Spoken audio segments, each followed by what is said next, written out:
Let's get it! Friday edition of 580 Sports Talk coming to you live from the Kansas Drive to Zero studios. Spencer, if we happen to have you with us, our intern Trenton Craxner behind the glass. We're with you today. Brendan Dorzinski on vacation. He'll be back Monday, and Dan Lucero will be out some time on paternity leave. Him and his wife welcomed in their baby boy Asher yesterday morning at 10:28 a.m. A happy and healthy family the Lucero family is right now. Trenton, back one final day. It's just the two of us. Good. And we got a jam-packed Friday. Yeah, I was going to say we got a lot to talk about today, so no better way to wrap up the week. Yeah. So this first hour changed my mind. The top of the hour will be joined by Andy Weingarten later on this hour to break down the Belmont Stakes tomorrow, the last in the Triple Crown races, and an interesting venue this year. Not at the Belmont Stakes venue; it's at a different venue, as those horse racing venues seem to be getting old and needing to be redone. They just did the Kentucky Derby track in Louisville, Churchill Downs, in the last year. So we'll talk to Andy Weingarten, formerly at WIBW TV, our horse racing expert, around 2:35, 2:40-ish. And then the top of the 3 o'clock hour, Andy Reid spoke today after the Chiefs postponed their media yesterday. We'll talk to we'll hear his thoughts on the OTAs as they wrapped up today. Before Andy Reid, though, head trainer Rick Burkholder talked about the medical emergency yesterday for BJ Thompson and updates everybody on that. You'll hear part of that before we go into Andy Reid. On second thought, later on in the 3 o'clock hour, then at the end of the 3 o'clock hour, we'll be joined by our Chiefs insider Matt Derrick. He'll give us his thoughts from the end of Chiefs OTAs. Also, they had a fun charity softball game last night. And somebody who's never picked up a baseball bat / softball bat in Louis Reese Zamet, he had a heck of a game yesterday. We'll talk to him about that and everything going on with Chiefs OTAs as they wrap up before their mandatory mini camp here. I believe that's next week or the week after, and then it'll be a dead period until the training camp starts at the end of July. We'll talk to him at the end of the 3 o'clock hour. Start off the 4 o'clock hour. 3 Chiefs players spoke to the media today. George Karlaftis, Justin Reed, Carson Wentz. Justin Reed spoke a lot about what he's been doing on the kickoffs, which I think was probably why they had him speak to the media. We'll play back his audio. Also talked about some defensive backs and where other guys stand through the OTAs. We'll have a Friday edition of What Is Wrong With You to crown a weekly winner, as Trenton's story yesterday of a copycat Unabomber threat actually took over the weekly champ spot. We got 2 new stories today. See if either of those can beat yesterday and be crowned the weekly winner.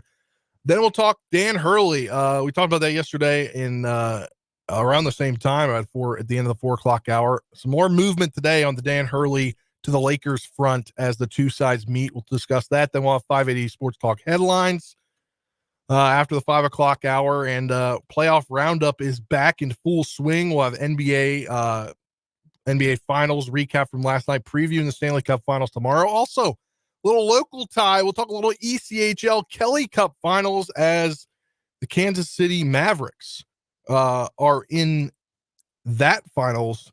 We'll talk about that, and then we'll discuss the Batcats. Their broadcast got changed to an even bigger channel on the ESPN family stations. Then we'll preview the Royals weekend series with the Mariners. That and more on today's edition of 580 Sports Talk. Also, stick around for 580 Sports Talk overtime on 580 WIBW. But thanks to everybody for listening, watching on the YouTube. We still have the YouTube subscriber not giveaway. It's a what would we call it? I don't know. Challenge. 580 Sports Talk YouTube subscriber challenge. We're currently at 549, jumped up a few after we got off the air yesterday. If we get up to 560 by 6 p.m. today, I'll wear Dallas Cowboys merch on the show at some point. And Trenton, well, you're going to wear some K-State. Is that what I'm hearing? K-State or some purple. So if we can get to 11 more by over the next less than 4 hours, but I believe in our people that they can help us out here. 580 Sports Talk on YouTube if you're watching there. Also watching on our Facebook 580 or WIBW News on Facebook. We'll just go over to our YouTube, subscribe, get us to 560, and I will wear a Dallas Cowboys apparel, which I'm not looking forward to. But if you want to see me rock the team that I've not liked my entire life, I know one Bradley J from 94.5 Country would like to see me in Cowboys gear. But let's get right into it. Let's talk some Chiefs. There is an update on BJ Thompson. He is, I believe, awake now. There was this morning a report that he was still not awake, but a positive update from Tom Pelissero. BJ Thompson is awake and responsive, according to his agent, Chris Turnage. One day after he suffered the seizure and went into cardiac arrest during a special teams meeting, the second year's prognosis is good. We'll discuss that, or we'll hear more from the Chiefs head trainer at the top of next hour or about that. And he gave some insight about how the response happened, and player jumped into action to go get some trainers and make sure that he got the medical attention needed. But I found this PFF article the end of last week. Haven't really had time to throw it in there, and it's not your ranking. It's not position rankings like we've been going over. This is by Jim Wyman and Dalton Wasserman. Came out last Friday. It's team rankings. 2024 NFL roster rankings, strengths, weaknesses, and X factors for every starting lineup heading into the season. They rank the Super Bowl runner-ups as the number one team. As we kind of discuss this all the time, they have the ability to do a lot more with the rookie contract that their quarterback is on because he's not Brock Purdy's on because he's a 7th round pick. So they have a lot of things they're able to do. Christian McCaffrey just got a raise. But basically for them, their biggest strengths are offensive playmakers. Just like I mentioned, Christian McCaffrey, Brandon Ayuk, George Kittle. Ayuk wants a new contract. So does Deebo Samuel, but I believe Deebo has reported. I don't think Ayuk has reported to the non-mandatory camp, the voluntary OTAs, but they rank them highly because of their playmakers. It says San Francisco has 3 players who are ranked inside the top 2 of their position in overall grade last season: Christian McCaffrey, Brandon Ayuk, George Kittle. They also had Deebo Samuel who finished 12th among wide receivers in the receiver grade. Simply put, the 49ers are still stacked with offensive weaponry. The biggest weakness is going to be pass protection. They don't have a great line besides Trent Williams.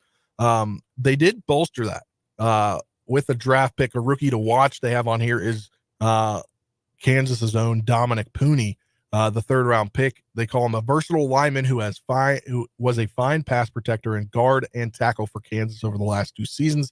He finished 2023 with an elite 90.4 pass blocking grade. He certainly won't play left tackle with Trent Williams still in tow, but he could otherwise help elsewhere in his early career. That's a lot for a 3rd round pick. Yeah, and Dominique Puny, they kind of summed it up really well. It was a fantastic blocker for KU on the blind side the last 2 years. And he didn't give up a sack last year in the 12 or 13 games that KU played. And, like I said, he's very versatile, and they struggled with injuries on the inside at guard last year. The 49ers did, and the right tackle spot's really weak. I could see Dominique Puny maybe winning a spot and being a starter from day one for those 49ers, and it'd be probably a big upgrade compared to what they had last year outside of Trent Williams, because I'm looking at some of the PFF grades for their other offensive linemen. Both of their guards were a 50 and 52, which is not that great, below average. And then the right tackle, Colton McKivitz, just a 65.2. For reference, Trent Williams was a 92.5, which is really good. So if you're 30 to 40 points lower, Trent Williams and their center, Jake Brendel, was probably about average, carrying the load. So Dominique Puny, I think that's a good spotlight right there because he could be inserted from day one. And just the overall talent on both sides of the ball, the 49ers probably have the most talented roster in all of the National Football League. And yeah, that's what they give him. They give him number one. They say their X factor for 2024 is safety Taluna Hufengo, he suffered a season-ending injury in week 11 last year, and the Chiefs defense wasn't, or excuse me, the 49ers defense wasn't quite the same thereafter. Through week 11, they led the league in team defense grade. For week 12 and onward, they ranked 14th. He brings versatility, ball skills at safety and recovery, along with Jair Brown's development will be welcomed at the position. They give them an over-under, and they take the over on 11.5 wins for them, their total this next season. Despite the Super Bowl loss, the 49ers are arguably the most talented team in the NFL. They're loaded with playmakers on offense who provide the perfect environment for Brock Purdy to succeed. They consistently boast a top 5 defense. Patrick Mahomes has twice been the primary obstacle in their quest for a Lombardi trophy. There are no such hurdles. However, in their consistent regular season success, 12 wins is the expectation for this team, which I would agree, 12 wins expectation. You have Brock Purdy, who's I would say above average quarterback. I'm not going to go and say he's a top 5 quarterback because there's still a lot for him to do to be a top 5 quarterback, but I think he's an above average, top echelon, top half of the league in quarterbacking. They still have him on his very cheap rookie contracts, and they're able to do a lot of things. And they rank the reigning back-to-back Super Bowl champions, the Chiefs, number 2. Their biggest strength in 2023 was Patrick Mahomes. They say he's the greatest equalizer for this team. Not only did Chiefs receivers have a lot of problems, but his offensive tackles were shaky as well, as neither Donovan Smith nor Jawan Taylor managed a PFF grade of 60, yet it didn't matter as the Chiefs won the Super Bowl for the second consecutive season and their third in 5 years. As long as Mahomes is under center, the Chiefs should always be considered among the favorites in the AFC. They say their biggest weakness, offensive tackle. Well, they addressed that, not in the first round, though. They addressed it later on with Kingsley Suamataia. They say the Chiefs added 2 new tackles last offseason to try and shore up their offensive line, and neither paid major dividends. Donovan Smith manned the left side to the tune of a career-low 57.8 grade, while Jawan Taylor was even worse on the right side with a 49.8 grade. That was 72nd out of 81 qualifying tackles. Taylor was also the most heavily penalized player in the league last season with 23 penalties. The next closest player on either side of the ball had 18 flags thrown. Smith is currently a free agent, as we know. They might bring him back. They might not bring him back later on into camp. Taylor projects to continue to be the man on the right side of the Kansas City Chiefs line. While the Chiefs didn't address tackle in free agency, they did select BYU's Kingsley Suamataia with the second-round selection to compete with Wanye Morris and Lucas Niang for the left tackle spot. Yeah, but that's obviously the big question mark is left tackle. Are they going to bring back Donovan Smith in free agency because they don't like what they've seen from their rookies? That's to be seen. They say they're X factor for 2024, which I would agree with because it's the guy that can make or break your season, that can make or break what you do on the field. And if that guy's not on the field, they think that the Chiefs might not have the best season. And they're talking about who's had the most noise this offseason due to negative impacts. Rashee Rice, they call him more of an X factor for off the field reasons than on as a rookie second rounder in 2023. He was a revelation for the Chiefs down the stretch. He caught 79 passes for 938 yards, 7 scores. He had an 85 PFF grade. However, obviously his offseason legal troubles. If he can avoid suspension in 2024, though, with the moves the Chiefs made at wide receiver in the offseason, this has the potential to be the most talented group of pass catchers Mahomes has ever had to work with. Now, I would agree with that. I think even without him, they still have a good amount of pass catchers to work with this year. Yeah, and they have more versatility than what was referred to as the Legion of Zoom when they had Hardman when he came in as a rookie, Tyreek Hill, Sammy Watkins, Demarcus Robinson, and even Byron Pringle. That was just a fast unit, but, I mean, Rice is a guy that really meshed well with Travis Kelce last year, being able to sit down in zones and understand. He started picking up on that as the season went on, and then obviously you have the vertical threats and Worthy and Hollywood Brown just to go along with Kelce. And then Jared Wiley, the other tight end draft pick, is probably going to be a big help as a bigger body to go up and get a 50-50 ball necessarily for the Chiefs. So I would say this might be the most versatile receiving core that Patrick Mahomes has. So I think it would probably be the most talented group just because of the versatility alone. Yeah. And my change of my mind is actually about the Chiefs and specifically their upgrades at the pass catching position and kind of a tooly guy in Luis Reese-Zamm. We don't really know what he can do, but that's my change my mind. A little tease for our next segment. But they give the win total for the Chiefs an over on the 11.5 win total that they had them projected at. Yeah, I would agree. I think it says despite all the troubles plaguing the Chiefs last season, they still won the Super Bowl behind another stellar performance from Patrick Mahomes. The team remains largely intact, except for L'Jarius Sneed, the only major missing piece not returning after the trade. On paper, this team should cruise to an AFC West division title, especially considering the other three teams look much weaker heading into the season. A third consecutive Super Bowl win is certainly on the table for the Chiefs. They say rookie to watch, Xavier Worthy. Clearly, they drafted him in the first round. They moved up to get him. That's definitely the rookie to watch. They give the Eagles the third spot. They give them over their 10.5 win total. They say their offensive line is their strength, even though, that was their biggest strength in 2023. They say, obviously, with the guys they had, Jason Kelsey, they say their biggest weakness was coverage. And they basically give them their over on their win total because they think Saquon Barkley can help them a run game along with the passing game that they already have. They give the Jets, they rank the Jets fourth. I think that's an interesting pick. Do you agree? Yeah. All the way up at 4? Yeah, how are they ahead of the Baltimore Ravens who they have coming in 5th? I don't know, but they give them the over on the 9.5 win total, and they say the X factor is Aaron Rodgers being able to play a full season. They give the Ravens 5th. Obviously, their X factor is an offensive guard who missed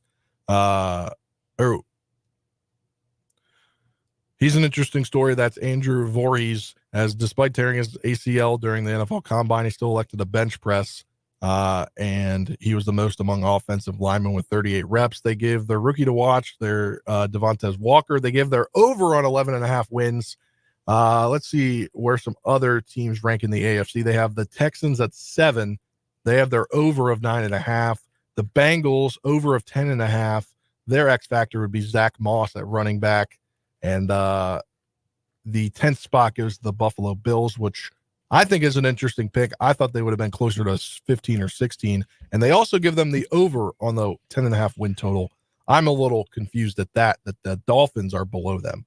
And the Dolphins have an over at the 11th spot of their 10.5 wins. Yeah. 9.5 wins. Yeah, because the Buffalo Bills are completely revamping their entire team, and they've made a lot of cap cuts. I think this might be a down year for them, but only a year while they revamp things. Yeah, I feel like they have a 9-8, 10-7 type of feel because Josh Allen will just straight out win them some ball games. But I don't see how they're better than the Dolphins. They cut a lot. They cut a lot of good players for cap casualty. Yeah, they really did. And that will do it here for our first segment on 580 Sports Talk. Alpha Media is proud to partner with the Kansas Drive to Zero Coalition and encourage you to join Kansas fans with a plan. Always have a designated driver or sober ride to and from your destination. We'll be back on the other side of this break with Change My Mind. This is 580 WIBW.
Coming to you live from the Kansas Drive to Zero studios. Spencer Dupuis, Trent Craxton are happy to have you with us here. The youngest in charge movement here on 580 Sports Talk.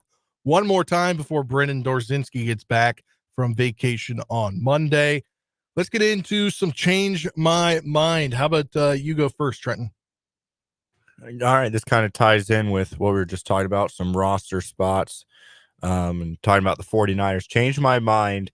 Either Brandon Ayuk or Deebo Samuel will be traded before the start of the 2024 NFL season. I think they're both staying for the 2024 season. I take that back. I think they will be on their 53-man roster to start the season, but one of them gets traded by the deadline in a move to rent a guy for the rest of the year and hope to get him on another contract. Okay, so if you had to pick between Deebo or Brandon Ayuk, who do you think is more likely to get traded? I think it depends on who they'd rather go away with, but I think if you're a team, you probably want to trade for the most complete player, a guy that can be recognized, that can do the most, and I think to do that, it's got to be Ayuk. I think Deebo Samuel is one of those gadget guys. I think if you're a team looking for a gadget guy, maybe you'd pull the trigger on trading for him. But I think the most well-versed wide receiver, if you're looking for a wide receiver, if your wide receiver got hurt, if you need a wide receiver 2 because your 2 got hurt, or your 1 got hurt, you need some guy that can go in there, I think Ayuk's the guy. Yeah, he is one of the better route runners in the game. I could see that, but I think the 49ers have to trade one of those 2 guys. I don't think they're going to be able to pay both of them, similar to T. Higgins and Jamar Chase up in Cincinnati. I think one of those guys that has to be moved on from. Yeah, I think that's a good point to make. Here, my change my mind is that while the Chiefs have made a lot of upgrades in their specialty positions on offense, obviously Hollywood Brown, Xavier Worthy, bringing back McCole Hardman, the guy that was the hero for them in the Super Bowl, drafting a second tight end to be a more pass-catching tight end when Travis Kelce's out of the game, and getting Travis Kelce back. Hopefully a healthy offseason. You got him paid. And then your running back core, you have a gadget guy in Louis Rees-Zammit that you don't know exactly what his role is going to be, but he's a guy that can come out and flash you. I think even though all those were made, the defense will still outshine the offense this year for the Chiefs like they did last year. Even without L'Jarius Sneed. I could see that because the defense is very complete. They have a lot more proven guys. And they brought back pretty much everyone. They lost Sneed and Mike Edwards, and I think and Willie Gay. I think that's only the real 3 guys that played meaningful snaps that they lost, and they have good enough depth. And if Nick Bolton's healthy for a full season, you pair him with Drew Tranquill and the defensive line, you bring Chris Jones back, and the secondary, I mean, you got Justin Reed, you have later on, we'll hear from Justin Reed. He talked about Najee Johnson, who could be a force in there in the secondary. I just think the defense is still going to outshine the offense this year. I would agree. I think the offense will be. If you had to not agree with me, what would your reasoning be for the Chiefs' offense being better? I think the Chiefs just have more. They're just a completely different wide receiver room. If I had to disagree, I would say that the wide receiver room is leaps and bounds better than the group that they had last year. They have more consistent guys that can catch the football and can take the top off of defenses to where Travis Kelce isn't being triple teamed on third down necessarily. They can have guys like Marquise Brown and Xavier Worthy that can run a deep ball that they were able to run when Tyreek Hill was still here. And if Rashee Rice, we'll see how the legal thing plays out, but he can run underneath those guys. And there's just more dynamic, Hollywood Brown better than Marquez Valdez-Scantling. Kadarius Toney and Sky Moore aren't playing so many snaps. Justin Watson played a lot of snaps and he's a reliable guy, but he'll fill more to his role and not be asked to do so much. Everyone's just in a better spot. Everything got upgraded in that wide receiver room, which just makes the Chiefs much better. And I think that'll even help the running game for the Chiefs because the passing game is kind of scary again. Yeah, now. Another year with Pacheco. Yeah, and they got Clyde Edwards-Helaire back. We'll see where they go with that third running back spot because they like to play three guys. It seems that way, even though the third guy doesn't necessarily get a ton of snaps. They do like to carry three running backs and play them all during any given game for different situations and scenarios throughout the game. But yeah, I think it's just the offense is just leaps and bounds better than it was last year because of that wide receiver room upgrade that they got. Yeah, I that's what I wanted to hear something from, because I mean the Chiefs defense was so good last year under Steve Spagnuolo while the offense lagged behind. But again, as we read in the PFF article, they still won the Super Bowl, back-to-back Super Bowls. And I think the Chiefs are a team that if you looked at this team this year versus last year, you would say, and you didn't know that last year's team won a Super Bowl, you would say that this year's team has more of a chance to win the Super Bowl than last year's team on paper. Yes, right? This team's just more complete. Yeah. The offense is just going to get better. The thing about the Chiefs is just get to the playoffs, just qualify for the playoffs, and then Mahomes is on another level, Andy Reid's on another level, Travis Kelce's on another level. Everyone just takes their game up a notch. So if you're to the Chiefs, you just got to get to the playoffs. Really, just make sure you keep your guys healthy. And then I think the Chiefs' X factor this year is going to be their special teams. I think that would be fair with the new rules and how they've already kind of have. We know new rules and Andy Reid and their organization, what they do. I mean, we saw it in the Super Bowl where the 49ers had no clue what was going on. Yeah. And the Chiefs had all the clue of what was going on. The Chiefs are one of those teams where they're going to be ahead of the league on the special teams thing. They already have a plan. They already know what they're going to do. They're going to exploit it, and it's going to benefit them 9 times out of 10. Yeah. And when you think about it, they spoke about the plan after their second OTAs. Yeah, right. They were talking, and if other coaches are going to take from that, right? They maybe just started this session using this last OTA session using what the Chiefs talked about. Right, and then they were talking about the playoff overtime rules during OTAs last year. Like you said, the 49ers didn't know the rules. Yeah. So it's all about preparation. And the Chiefs are always ahead of other NFL teams, it seems like, in that scenario. It just seems like they always game plan for the unexpected, because the Chiefs play a lot of weird games where a lot of weird things happen, and it just seems like they're always prepared for it. Obviously, I didn't know necessarily the overtime rules. I was worrying that the Chiefs were going to run out of time. I was wondering why they weren't calling timeout. I kind of blamed it on Tony Romo and Jim Nantz. They didn't really explain it that well until when it was happening live. It was like, okay, they don't need to call timeout. It's just like start record. When there was 7 seconds right before the game-winning play, they were trying to explain it. But yeah, the Chiefs knew that. They weren't panicking. So I guess that was the good thing, is that they knew what was going on. But yeah, I think the Chiefs are going to exploit special teams, and that's going to pay dividends. That might win them a couple games, those new special teams rules. Yeah. And that was a good change in my mind today as we wrap up this segment. All of us here in the Kansas Drive to Zero studio invite you to join Fans with a Plan. If you're going to be drinking, always have the designated driver use your rideshare app or plan ahead for a sober ride home. That'll do it for this segment of 580 Sports Talk. When we come back, we'll be joined by our horse racing expert, Andy Weingarten, to break down the Belmont Stakes, and he'll give you some of his favorite bets heading into the Belmont Stakes tomorrow, the final leg of the Triple Crown. This is 580 Sports Talk on 580 WIBW.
Coming to you live from the Kansas Drive to Zero studios, 580 Sports Talk. Spencer DuBuis, Trenton Cracks are hanging out with you today. Brendan Dorzinski on vacation, and Dan Lucero is on paternity leave. Him and his wife welcomed in their baby boy yesterday morning. We're now joined on the Fleming Place Wine and Spirits Hotline by our horse racing expert, formerly of WIBW TV and Wave 3 TV in Louisville, Andy Weingarten. How you doing today, Andy? Hey, I'm doing good. Sounds like you got a lot of people missing today. Yeah, this just happened to be the week that Brendan took a vacation, and Dan is welcomed in a new child yesterday. So flying solo here today. But let's get right into it. The Belmont Stakes are coming up tomorrow, but let's look back at the Preakness Stakes from 3 weeks ago. It was Seize the Gray with the win, but the fight for second, it was a good finish for second. Yeah, it really was. You know, I liked Seize the Gray. I had picked him third. I thought he would have a big race. He had a bigger race than I expected, and was able to actually pull off the victory in that race. And Mystic Dan was game for sure, but just came up a little bit short on this one. And he'll be the only one that tries to run all three of them. He's going to give it another go tomorrow.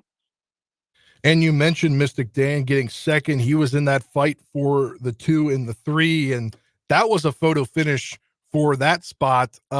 Were you expecting Mystic Dan to be able to come back after that, after winning the first race, and then come in and potentially win to continue for a Triple Crown race? Kind of surprised me a little bit. You know, it was that was a tough race he ran in the Derby, and trying to come back after 2 weeks is always a little difficult to do, especially when they're not used to it. But he ran a game race. He no excuses. I think Seize the Gray just happened to be a little bit better. And looking forward to tomorrow's Belmont Stakes, and it's going to be at a different venue this year. What can you tell us about this Saratoga Raceway?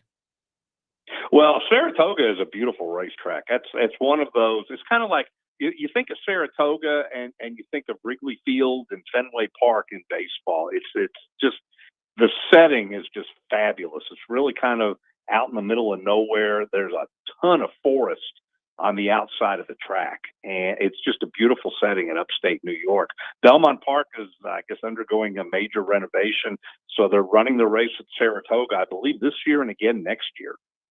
So it won't be back at Belmont until 2026.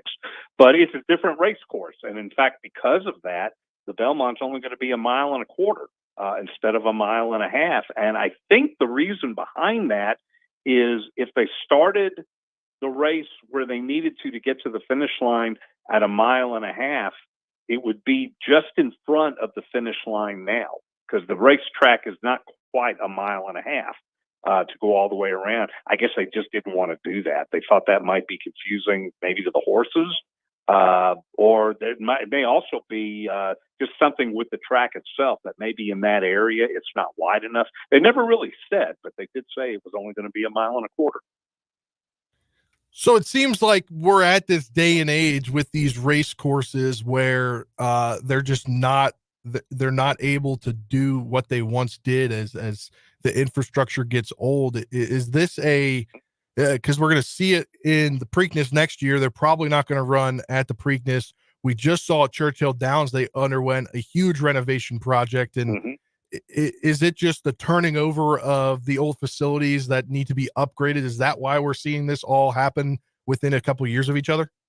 Yeah, I think so. I think they could have timed it a little better, although with Churchill Downs, to their credit, it never really affected the Derby itself. The construction they were able to do before and after, and not really during. The other race courses, Pimlico and Belmont, just like you said, they're extremely aged facilities, especially Pimlico. In fact, there was talk of moving the Preakness permanently away from Pimlico if they did not undergo this construction. And it took them a number of years, as I understand it, to get it to the legislature in Maryland, but they finally did. So they'll be undergoing theirs, I guess, next year. And New York, it was a little easier process, but apparently what they want to do to really upgrade the track was going to take them 2 years. So I'd be interested to see what it looks like. I mean, like you said, with Churchill Downs, I mean, they put in hundreds of millions of dollars in what they did there, and they've turned that. It was already an iconic track. Now they've turned it into an iconic track that's updated to 2024. You mentioned with Saratoga Springs, their raceway, the race tomorrow is going to be shorter than what the Belmont Stakes has been in the past. How does that change the way that these horses and the trainers prepare? Well, it won't be a mile and a half, which is something, this is usually the only race in North America that's ever a mile and a half. So they don't have to prepare for the longer distance.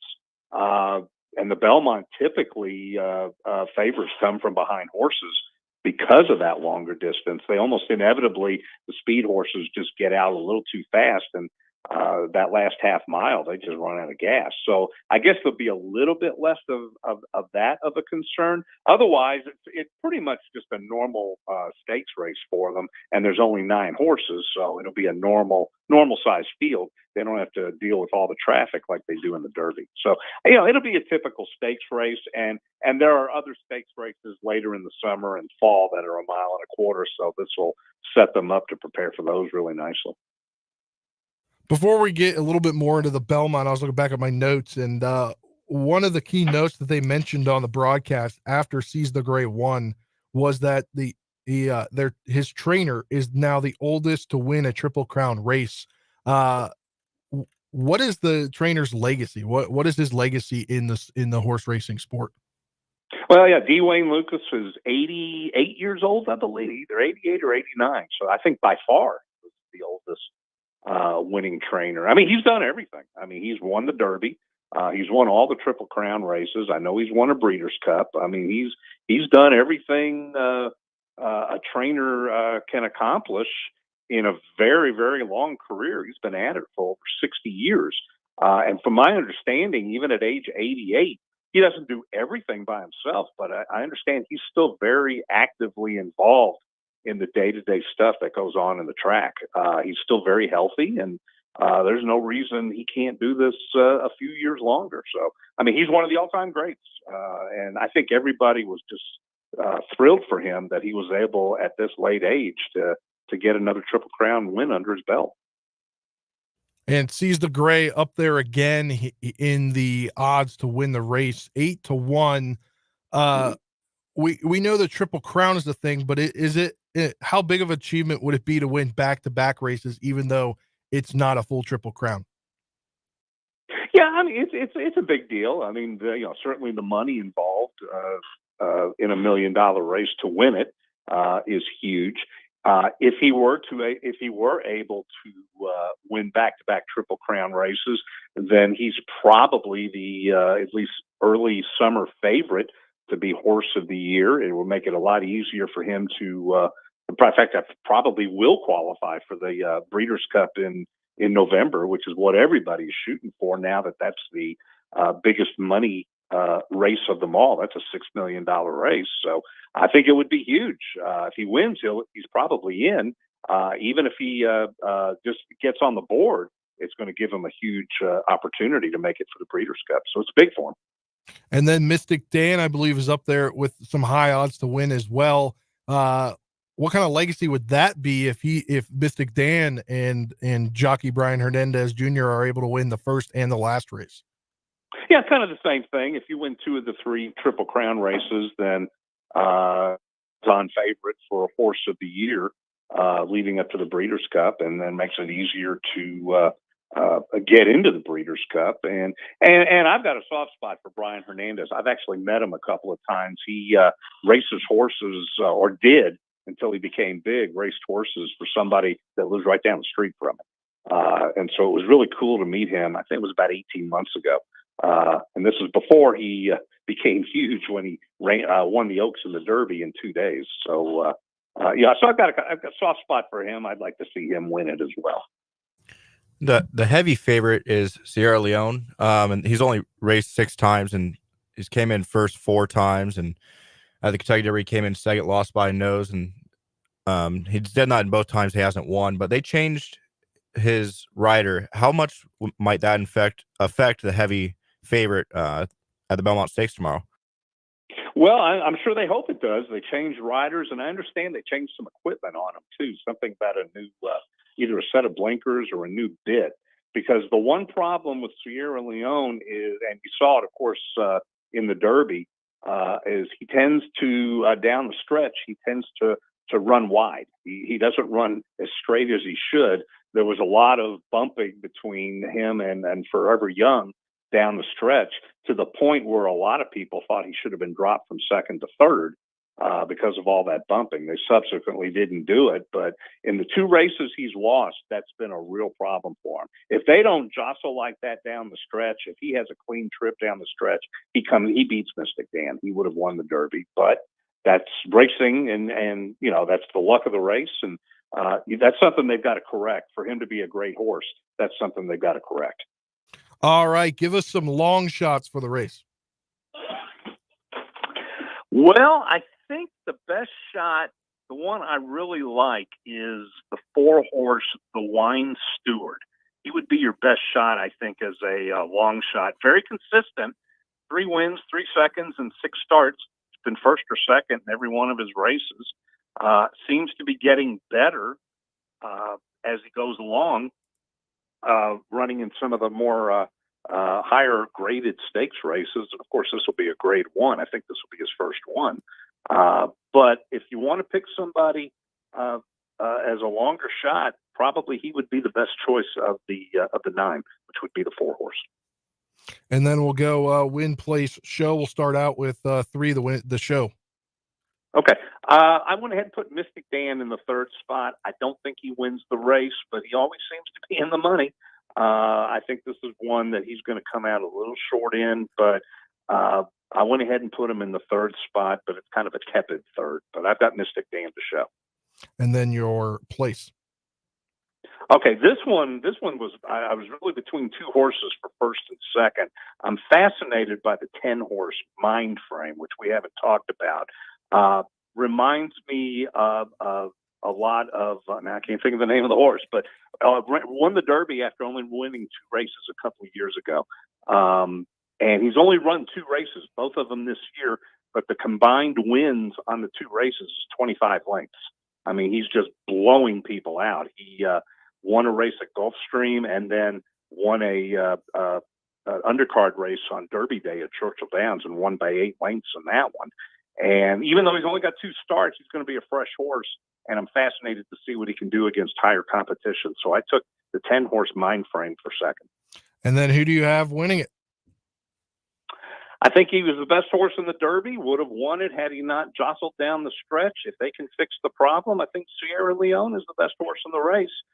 Certainly has the pedigree to go the distance, loves the close. So you won't hear much from him at the beginning of the race, but the last 3/8 of a mile, he should be moving right on up, and down the stretch, he should take the lead, pull away, and win it. I think he'll win it by a fairly comfortable pace, too. Andy Weingarten, our guest, formerly of WIBW TV here in Topeka and Wave 3 TV in Louisville, a horse racing expert. And thanks for the time, and hopefully your picks help us win some money. Yeah, this should help you win some money. This won't be a retirement one. You can't retire on these, because they're the 3, I believe they're the top 3 choices in the field. So I didn't pick any long shots, but you can win some money, and appreciate the time as always. Always a lot of fun. Look forward to doing it again next year. Andy Weingarten, our guest, and tune in tomorrow for the Belmont Stakes, as the running tomorrow will be at Saratoga Springs. Not the same place. We know, we just heard that, shorter track. So changes the way things are. But I think it's shaping up to be a good race, and better get across state lines. If you're here in Kansas, head over to Missouri. Yeah, and like you said, just kidding. I don't think you can do it there either. Well, I mean, why not go pick up a little bit of extra cash as summer's just began about a week ago or so, and he said no long shots, no retirement money, but a little extra cash on the side never hurt anybody. Exactly. All right. Well, so we begin to wrap up this first hour of 580 Sports Talk. Just want to let everybody know, all of us here in the Kansas Drive to Zero studio invite you to join Fans with a Plan. If you're going to be drinking, always have a designated driver, use your rideshare app, or plan for a sober ride ahead. Wrapping up this first hour of 580 Sports Talk. Next hour, We'll start things out. We'll hear from Andy Reid, but before Andy Reid, we'll hear from Rick Burkholder, the team's head trainer, to give us an update on BJ Thompson after his seizure yesterday morning during a special teams meeting. And then Andy Reid will wrap up the OTA period. And then later on in the hour, we'll have On Second Thought, and then we'll wrap up the hour 2 of the program, being joined by our Chiefs insider, Matt Derrick, boots on the ground there at One Arrowhead Drive, and see what he saw during this OTA period and what his takes were on the things that were said by Andy Reid and the players. But that'll be after this news break. This is 580 Sports Talk on 580 WIBW. We'll be back after this break.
Let's get it. Hour 2 of this Friday, June 7th edition of 580 Sports Talk, the youngest in charge movement. Spencer Dupuis, our intern, Trent Craxner behind the glass.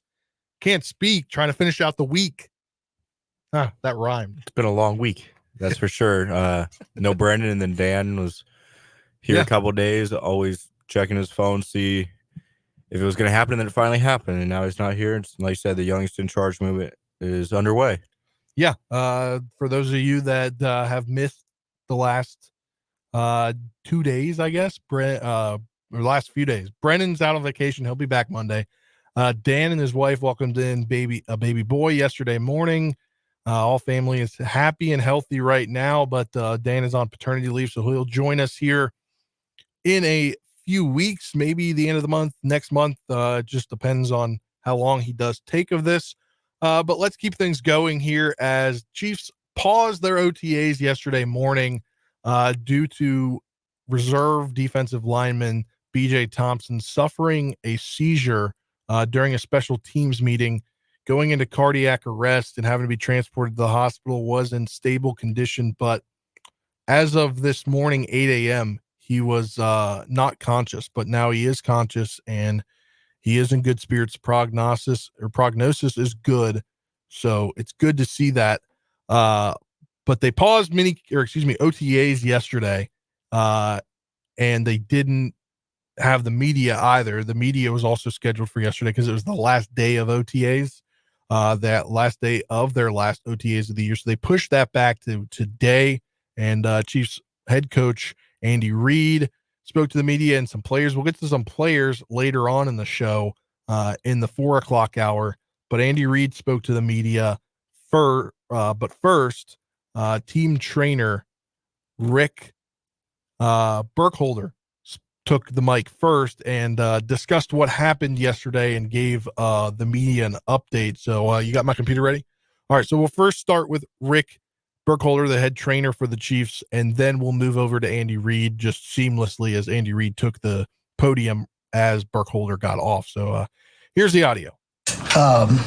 Just as a side note here, the NFL mandates that we do these emergency action plans for every team in the league, home, away, in your practice facilities. And then we're mandated to practice multiple times a year. Ironically, we practiced on Monday with a group called Walters Incorporated, who comes in and educates us and goes through scenarios like we went through yesterday. With BJ, when he had this seizure, Butker immediately ran towards the training room and grabbed Julie Freimeyer and David Glover, and then grabbed me. We went into the room. Eventually, Tiffany Morton and Evan Kraft came in, as well as with this facility, we have a doctor's office down the hall, and Dr. J.P. Darsh from Kansas University Health System was there. He came up and assisted, and as a team, we tried to stabilize BJ and then put him on the floor while he was still seizing, and then he went into cardiac arrest. So our team of that group of people provided CPR for him. He had one AED shock and came back, so he was only in cardiac arrest for probably less than a minute and a half. Our players, our security staff, everybody involved, coaches, staff, they were phenomenal in handling the crisis.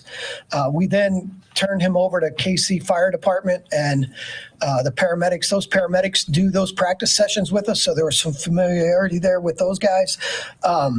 And then he was taken to KU Hospital, where he was heavily sedated yesterday through the night, and then he brought him out of the sedation this morning. He was on a ventilator overnight just so he could breathe because he was so heavily sedated. That's all out. He's alert. He's awake. He's coming through quite well. We don't have a diagnosis, and in medicine sometimes you don't have that. And then, like I said, he's awake and alert, and he's headed in the absolute right direction. So all things good in a little bit of a hairy situation. But I thank you for your attention. Thank you. All right. I don't have anything to add to that. It's good. Again, it's been a good week for the guys working out, and I'll leave that questions to you guys. How scary is that situation? I mean, what was your Yeah, well, I was able to be right there. I mean, I jumped in there and just from my office. So I came down and popped in. Not much help. They had it under control. So, but that's tough. I mean, that's a tough situation. I've had, we've been through a couple of those before in my time, and it's never fun. Thank goodness, though. I mean, if it had to happen, no better place than right here, where you have the support unit that knows what to do. So, did you get the whole team together, kind of fill them in a little bit? Yeah, afterwards, we had a team meeting after he was released. It was 9:15ish, right in there. How beneficial is it for the guys to be able to then just kind of get back to routine today and get back to football? Yeah, I think it was good. I think it was good to get them out of here yesterday, and we've got support people here that could help them, and if they needed it for what they saw. And that's not a real pleasant thing to see and watch. So that was available for them, and then they came back today with good energy. And we've kept them abreast all the way through, even to right to the end there of practice. I know special teams meetings can be, most of the team. Was it a lot of players in there? Yeah, it was most of the team in there. Yeah. And when Rick said you guys go through that, does that mean the players are included? No, so the medical staff, they do it, and they have different situations they have to go through, and it's a drill session, and it's an event. I mean, it's something to watch. It's pretty spectacular, though. So Harrison basically just reacts on his own, not some drill. No, we know that. That part the guys know. Rick talks to them enough to where they know. Get the trainers fast, and they were pretty close by because it was getting close to team meeting time. So During OTAs, you seem to like to always look forward a little bit to the year. I guess when it was the Ravens a little bit that you were looking at today, just how beneficial is that, getting a look and kind of maybe it's just more of a scouting environment? Yeah, it's a good introduction. It's a change up also, but it gives you a little bit of a jump start. Are they going to do exactly what we were practicing today?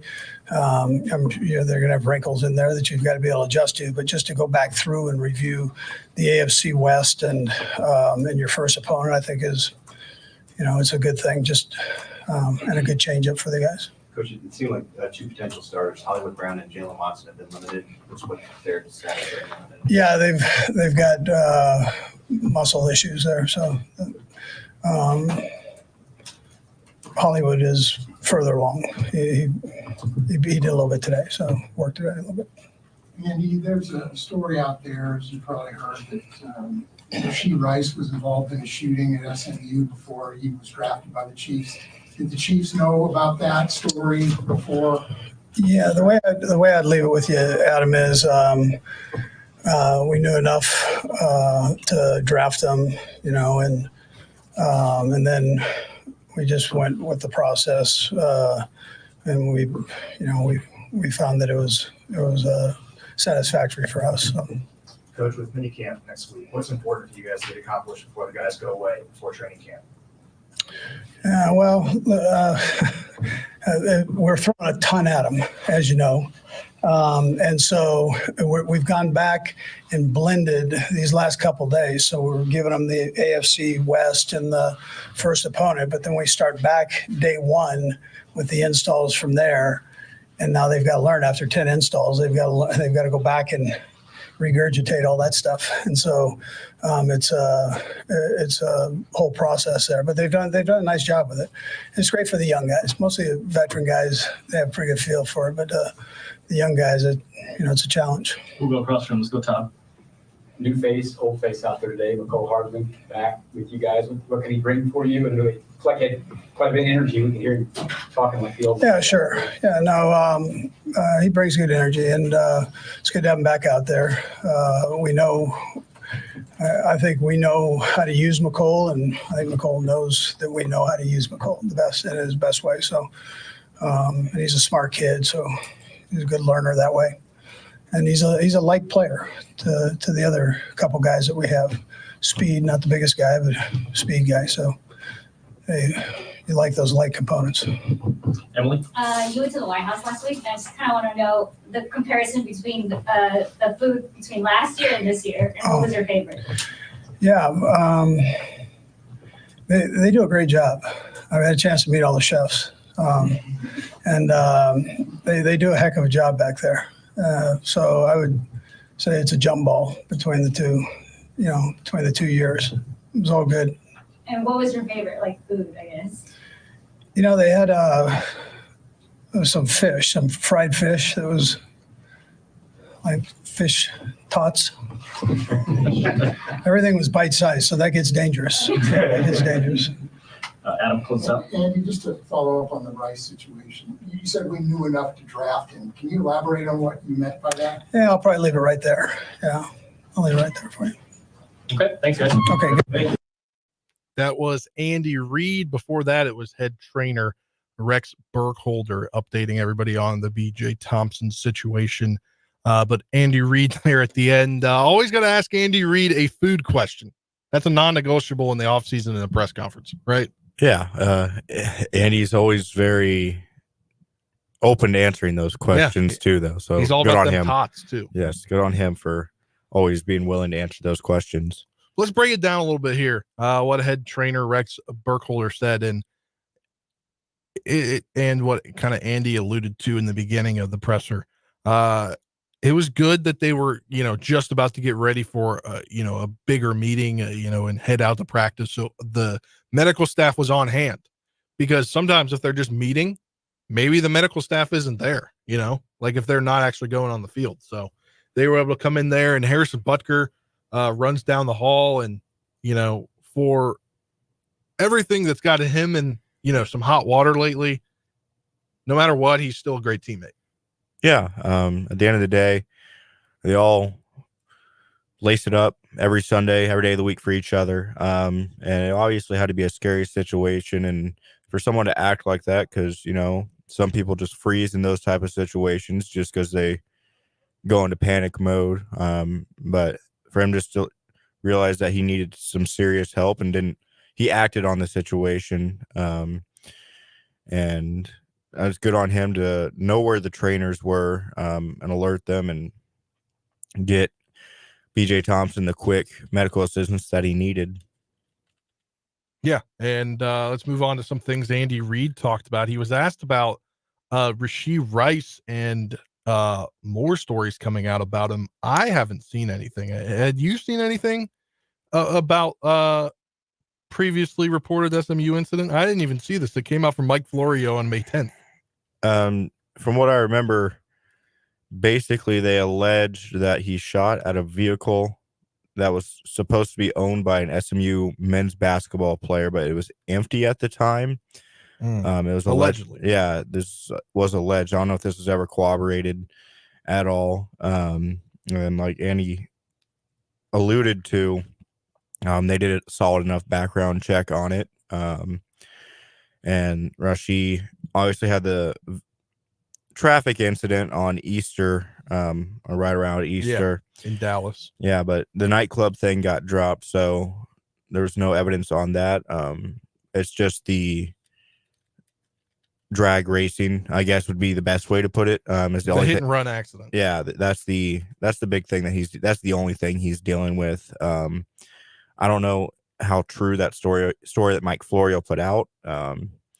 But yeah, the Chiefs feel like they did a good enough background check on him. And Rashee's been putting stuff out on social media, where he's giving back to the community, trying to help his image, I guess, a little bit. And I wonder if that might help his case, suspension wise, because it seems like he has learned a lesson, and he's already out doing some community work and stuff like that to give back to some people and all that. But at the end of the day, you feel bad for the people that were involved in the incident, but you hope that Rashee learns from this, because he's got all the skill in the world that he needs to play a long career in the NFL.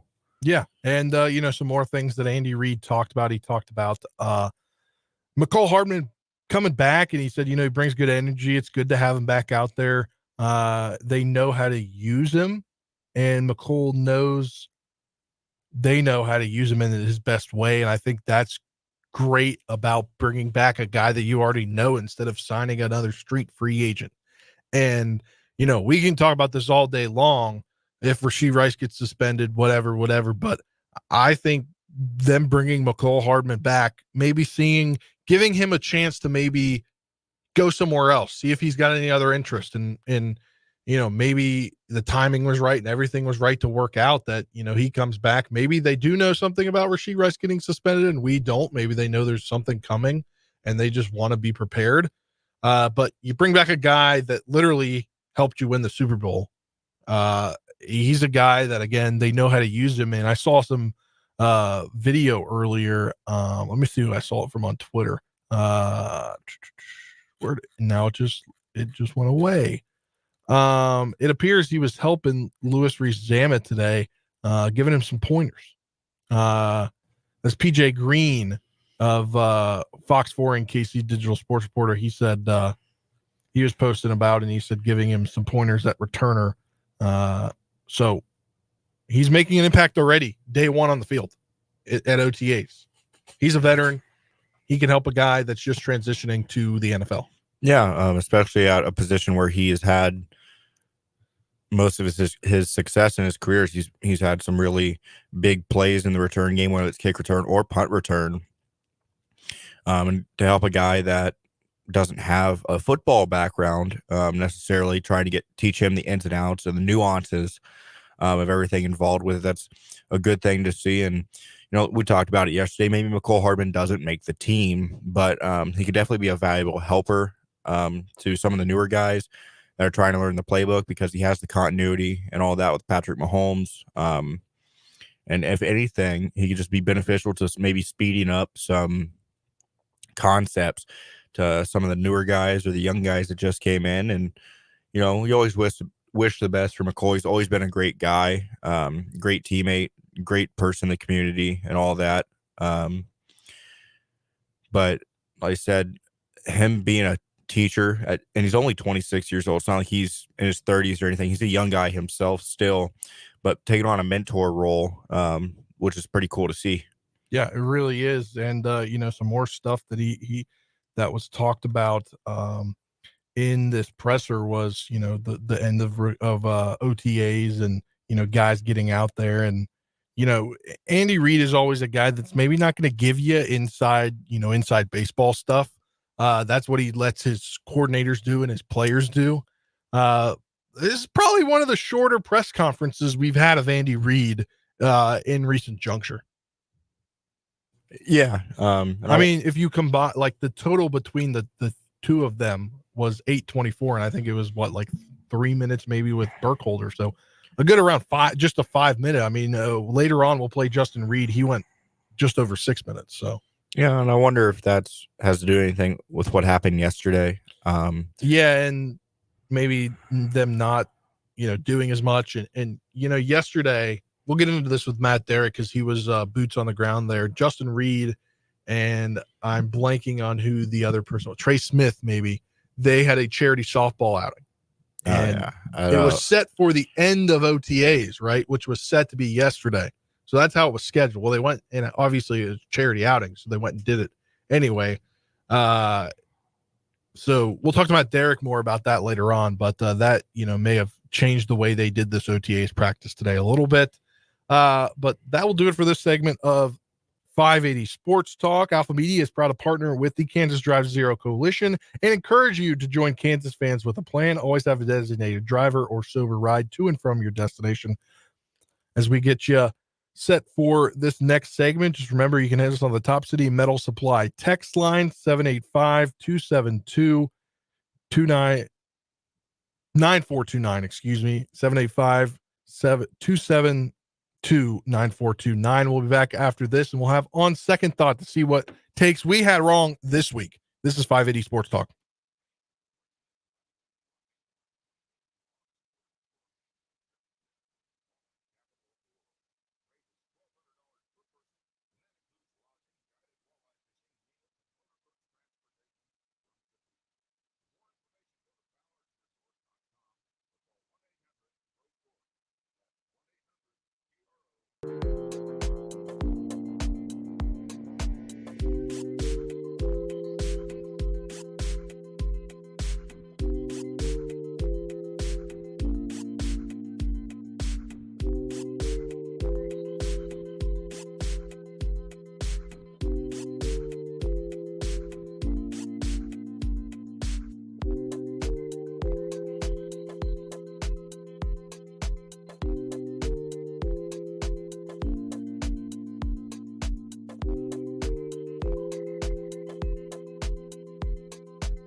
On second thought time here on 580 Sports Talk, this is a segment where we talk about takes that we had wrong because, yes, that's Sports Talkers. We can get things wrong.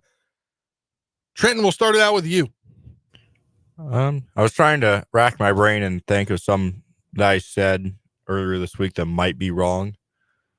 I guess I would say that maybe the Royals didn't get lucky starting not having to start Daniel Lynch in that Cleveland series, and now he's going tonight. Daniel Lynch has given up just 2 or 3 earned runs, just 2 earned runs because one was scored on air in 12 innings. So far with the Royals, he's gone 5 innings against the Rangers. He threw 2 innings out of the bullpen against the Angels in his last outing, which was 8 days ago. Last Thursday in Minnesota, he went 5 innings and gave up 3 runs, 2 earned, which were just off a 2-run home run from Ryan Jeffers and a solo home run from Ryan Jeffers. Maybe the Royals didn't get lucky with him not having to pitch. I think maybe might be the guy that could take over for that Michael Walker role, and hopefully he doesn't prove me wrong again. And has a good start tonight and kickstarts a 7-game homestand with a masterful performance and a dub for the Royals tonight. So on second thought, Daniel Lynch, you've been pretty good so far this year. Maybe I was a little hard saying that the Royals got lucky not having to throw you against Cleveland. My on second thought goes back to earlier this NFL offseason, right around free agency time. I don't know if I said it on the air, but I definitely said it to Dan and Brendan. Neither are here to confirm that it was said. But I said, if they didn't bring back Mecole Hardman before free agency or just thereafter when they were re-signing all their defensive line and re-signing their guys, they weren't going to bring him back at all. This was right after MVS left to go to sign with the after they cut him and didn't re-sign. So when they cut MVS, because they cut MVS, I'm almost certain. When they didn't re-sign Mecole Hardman right after that, I was like, he's not coming back. He's not going to return to this team. Well, on second thought, I was wrong. They re-signed him to a 1-year deal yesterday. He hits the field today. He's back in the number 17. So not wearing the 12 like he had to wear last year when he was returned from the Jets in a trade mid-season last year. Yeah, and it'll be interesting to see if he changes the number or Kamal Hayden, the rookie, does, because they can wear 17. They can both wear 17 as of right now, but if they both make the 53-man, they will have to find a different number. So it'll be interesting to see who will keep 17. But yeah, Mecole Hardman just always finds his way back to the Chiefs one way or another, it seems like. Yeah, and the way Andy Reid spoke about him, I think he's making the team unless he just can't catch anything during the preseason. Yeah, I think he'd probably be a safe bet. Especially because, we talked about this on the show before, and it's kind of known. It took Rice a long time, or not a long time, quite a few weeks last year to get the hang of it. The rookie receivers, because of the training camp they're put through up in St. Joseph's, they tend to kind of get lost a little bit mentally, and it takes them some time to get their legs on them and get the timing from Mahomes and everything. So, you bring back a guy that won you a Super Bowl. I think I'm even more on second thoughting myself here. A great move by them. And not only is it twofold, will they potentially miss Rashee Rice? Probably. How long? Who knows? When will he get suspended? Who knows? But also Xavier Worthy. And Xavier Worthy right now it's not a lot to worry. It's just OTAs. We're just in the beginning of June. He hasn't participated in OTAs since, I believe, the rookie minicamp. Yeah, and I was going to say, I wonder, he has a soft tissue hamstring. That, and then I was wondering about his contract situation, if he was kind of holding out. I used that with air quotes. I thought he signed. Well, he did sign. I meant before he signed. If he was holding out, I used that with air quotes, holding out on the Chiefs until he got his deal done. But yeah, those fast guys, you really don't want to deal with a soft tissue hamstring issue. I think that pushes back his development a little bit. Yeah, because he's not getting the cohesion that he could be getting catching passes from Mahomes here. Yeah. And mandatory minicamp is the 11th through 13th, so not a lot of time off, just a weekend off, really, before they have mandatory minicamp, and then they're off until training camp starts, which I don't know if they've released the dates for training camp yet, but that would be at the end of July. So there's a lot of time. I don't know if there's, one of those Mahomes camps that he does, like that he did down in Texas. I don't know if they're going to have another one in the middle of the summer sometime. But that'd be a little bit concerning for Xavier Worthy if he can't get this hamstring right headed into training camp, because I'm assuming if he's not going to go now, he's not going to go next week. It's just 5 days, right? 5 days from now or whatever it is. Yeah, 4 or 5 days before mandatory minicamp. So I don't expect him to go next week, but we'll get into more of that next. In the next segment, we're joined by our Chiefs insider, Matt Derrick of ChiefsDigest.com. We'll do that next on 580 Sports Talk, coming to you live from the Kansas Drive to Zero studio. We'll be back for more next on 580 WIBW.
Let's go to Kansas City here in the Drive to Zero studio, the Kansas Drive to Zero studios.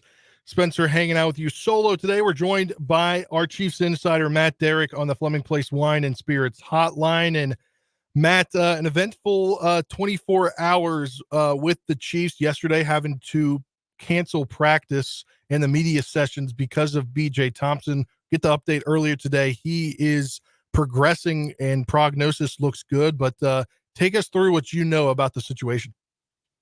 Yeah, very surreal and scary experience, Trent, Spencer. It was a crazy 24 hours. What we do know is there was a special teams meeting on Thursday morning when BJ started experiencing a seizure. Harrison Butker ran to get help. I mean, that's what their protocols will call for. And just so coincidentally, Rick Burkholder, Vice President of Sports Medicine and Performance, he and their staff had done their annual training. They do this a couple of times during the year, but what to do in the case of a medical emergency, whether it's during a game or a practice or any other time. And to just train for that on Monday, this happens on Thursday, and obviously put that work immediately into service. He and one of the doctors on staff with the team, the franchise also has, and their facility, part of the building has the KU hospital sports medicine clinic down there too. So they're able to lean on those resources as well. Got BJ the medical care that he needed to treat him. He went into a cardiac arrest. His heart stopped. They worked to revive him. At 8:37 a.m., they called the Kansas City Fire Department paramedics to respond. They came out there, got him resuscitated, handed him over to the paramedics, who then took him to the hospital. As of Friday morning, he's now alert and conscious. He was not, Thursday night, but the Friday morning update is that he is alert and awake again. The team was told that at a meeting Friday morning, so that kind of allowed them to go out Friday. 11:20 was their practice time, and it certainly seemed like there was a weight off everybody's shoulders. It was a fairly light and entertaining practice. I think that certainly helped everybody getting those words and then getting the update from Rick Burkholder for the media after practice and just kind of telling us what the history was and how this whole thing went down. But there's no doubt it's scary anytime that the Chiefs have to enact that protocol. It's not the first time. Obviously, I think a lot of people remember 2 years ago, Andy Reid became ill after the game against the Chargers. A lot of heat that day. Then he had to be taken via ambulance to the hospital after the game when he was feeling ill. Go back further than that, in 2015, same people involved was, Rick Burkholder, Trevon Rooks from Kansas State, was a second-year player, offensive lineman. He suffered a cardiac arrest, a heart attack, a myocardial infarction during a training camp practice in St. Joe. And was it not for the quick work of Burkholder and their training staff and the people at Mosaic Life Care in St. Joe, he might have lost his life that day. I mean, it was that severe. So it goes to show you that these protocols that they have in place are a big deal, and certainly did great work with BJ. Apparently, Harrison Butker knowing what to do in that spot too to go get help was a big part of it as well. So everybody's hoping for the best for BJ right now and hoping that he can make a full recovery. And Matt, were you guys as media at One Arrowhead Drive yet, or were you en route there, or were you even ready to go? Because you said something about 11 a.m. today. Were you guys on site yet? I was on my way yesterday, so I was driving in when the Chiefs sent out the notice that practice was going to be postponed because of a medical emergency. So at that point, we didn't know the details of it. I can't remember the exact time that they notified us, but it was probably about 10 o'clock, I want to say. So it was a little bit after this event, but well enough before practice. So I was on my way, but I think Adam Teicher from ESPN, I think, was the only one that was in the building. He's usually the only one that beats me that early, but. So yesterday morning was also news came out about a re-signing of a player that the Kansas City Chiefs know, and he was the Super Bowl hero catching the touchdown pass. In funny fashion, he doesn't remember that he says that he didn't realize that it was the game winner until Pat Mahomes came and ran up to him. But Mecole Hardman back on the team and back on the practice field today. What did you see from him in his first day back with the Chiefs today?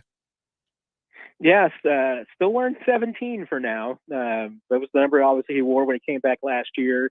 Probably a little bit of just what's the easiest in a short turnaround. I'm sure they still had the 17 Hardman jerseys still in storage, so they just whipped those out for him, even though Kamal Haddon, the rookie cornerback, is also wearing 17. If they make the team, somebody's going to have to change. But it was old Mecole. I mean, he looked just like his normal self out there at practice today. He's obviously knows the offense, so he was able to get reps with every single team today out there for receiving kicks, part of the They did a punt period today, so being able to return punts. He's obviously able to step in immediately, do that. And he was typical McCole, high energy, dancing around and talking to guys. I mean, he's not a wallflower. I mean, he's definitely one of the better entertainers and the more engaging guys and juice guys that they have on that offensive side. So it was just like seeing old McCole at practice today. And is there any interesting timing with this? Like, is the league going to come out with something for Rashee Rice, or was this just, hey, we need another guy coming up for camp, and why not bring back the guy that will help us win the Super Bowl? Yeah, it's a very interesting timing, and I would not think that McCole would be who you go to if you just needed somebody because you thought that something was happening with Rashee Rice and that there was going to be a resolution to that with the league. To me, it could be more connected with the fact that some other players who kind of fit the same mold as McCole, that Kadarius Toney hasn't been participating in OTAs. Like Xavier Worthy has been dealing with the hamstring injury. He hasn't been participating. And, certainly with Worthy, the Chiefs don't seem to have a sense that that's a longer term issue, but he does give you depth at that position. He also just gives you depth at every position. He's been around the offense long enough that, he can play multiple spots. And, and on Friday, for instance, the Chiefs were down, not just, Worthy, but Rashee Rice wasn't practicing. Hollywood Brown wasn't practicing. He was at least in the positional drills, but not 11 on 11, 7 on 7.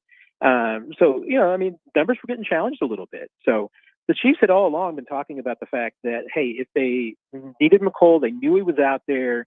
They kind of wanted to get the training camp and see what they had. I think that my guess is kind of one of two things. Either they just felt a little bit depth challenged right now and thought maybe it's worth going ahead and bringing in McCole before the mandatory minicamp next week, because then they can kind of, get some more work done without maybe having 2 or 3 of these guys if they want to back them off a little bit.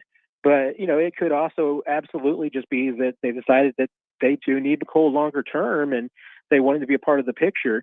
Now I could see McCole playing in different roles. I mean, could I see him even being on the practice squad and being somebody that they could go to during the season if they need to? Yeah. I mean, I think McCole's probably at that point in his career where that might be an option for him. One more about the receivers here. You just talked about Xavier Worthy out with soft tissue hamstring issue. Mandatory minicamp is coming up the 11th through 13th. I believe I got those dates correct. And he hasn't been on the field, if I'm correct, since rookie minicamp. Is that right? And is it concerning to you and that he's missing this time as a rookie? It would be for me, but it doesn't seem to be that concerning for the Chiefs. And I'm assuming he's not going to be out there on the field. A guy like Hollywood today was at least going through positional drills and stretch and conditioning. Xavier's not to that point yet. So whether they're going to bring him out there for next week's going to be 2 days of practice on Tuesday and Wednesday, and then Thursday is their conditioning test that they do where they have to run the gassers, and definitely don't want Xavier Worthy doing that right now. So I could certainly see that they're going to keep him backed off through the end of this period. I think if he were ready to be on the field for 11 on 11 or 7 on 7 next week, that he would already be going through stretch and conditioning and positional work. But they're still holding him out for that. So I think at this point, it certainly seems like training camp is when they want to cut him loose and let him go free. It doesn't surprise me. I mean, this is pretty precautionary. Question is, what is he missing? I mean, is he going to be behind the 8 ball when he gets to training camp and be swimming a little bit? I think they're banking on the fact that, since he gets to be there for the rookie mini camp and will get 3 days of acclimation before the veterans show up, they can take advantage of that. But as the players and the coaches have talked about, they feel like he's been engaged. He's been asking a lot of questions. I know, we saw a practice last week where he basically spent the entire practice next to Matt Nagy and was continuing to just talk to him and talk about, going through mental reps about, the plays that the offense was running and what he would be doing on that play, lining up, what he would do in certain situations. And so at least they feel like from the mental aspect that he is developing and he is learning. But I think there's probably at least a small concern on their side that just, where is he going to be in training camp? How much catch up is he going to have to do? We're talking with Chiefs insider Matt Derrick here on the Fleming Place Wine and Spirits Hotline. Matt, talking about some guys that were on the season-ending IR last year. Defensive back Nazee Johnson had another good day today, and then wide receiver Nico Romeo continues to stack good days. What's the odds? Nazee Johnson's probably on the team, but for Romeo, does he have a good track of making the 53-man roster? I think he's definitely putting himself into the conversation. I felt like, going into the off season, I felt like there were three tiers of receivers, and in that top tier, you got the four guys who are probably 90% to make this team if they're healthy, and that's Xavier Worthy, Hollywood Brown, Rashee Rice, Justin Watson, and then you got the next tier, and it's there's a number of players in there. I mean, Kadarius Toney would be in that conversation, Sky Moore, Justin Ross. Maybe Montrell Washington. Now you would put McCole Hardman in there. And my question going into this was Nico kind of at the end of tier 2 or the beginning of tier 3? And I mean, he's firmly put himself in the tier 2, maybe even at the top of tier 2. He's just continued to look sharp. He had a couple of really good catches today, including a spectacular one. It was a busted play that Chris Oladokin, the third-team quarterback, just launched one deep downfield over 50 yards, and Remigio runs underneath it and hauls it into the end zone for the touchdown.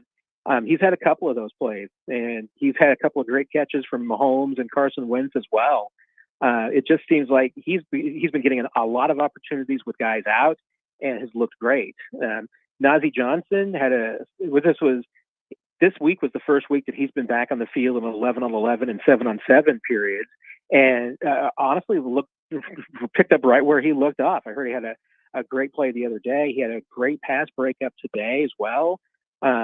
He's looked really strong, and he now, it's been at this point, he underwent that surgery in I think beginning of August for the ACL. Not quite a year yet, so he still probably has a little bit of room to improve. But the fact that he's on the field now is a great head start, because the Chiefs weren't sure if he would be able to practice before the end of the off-season workouts, or he was going to have to wait till training camp. This is a great little boost. And also the same thing with Brian Cook. Brian Cook back on the field this week too in 11-on-11.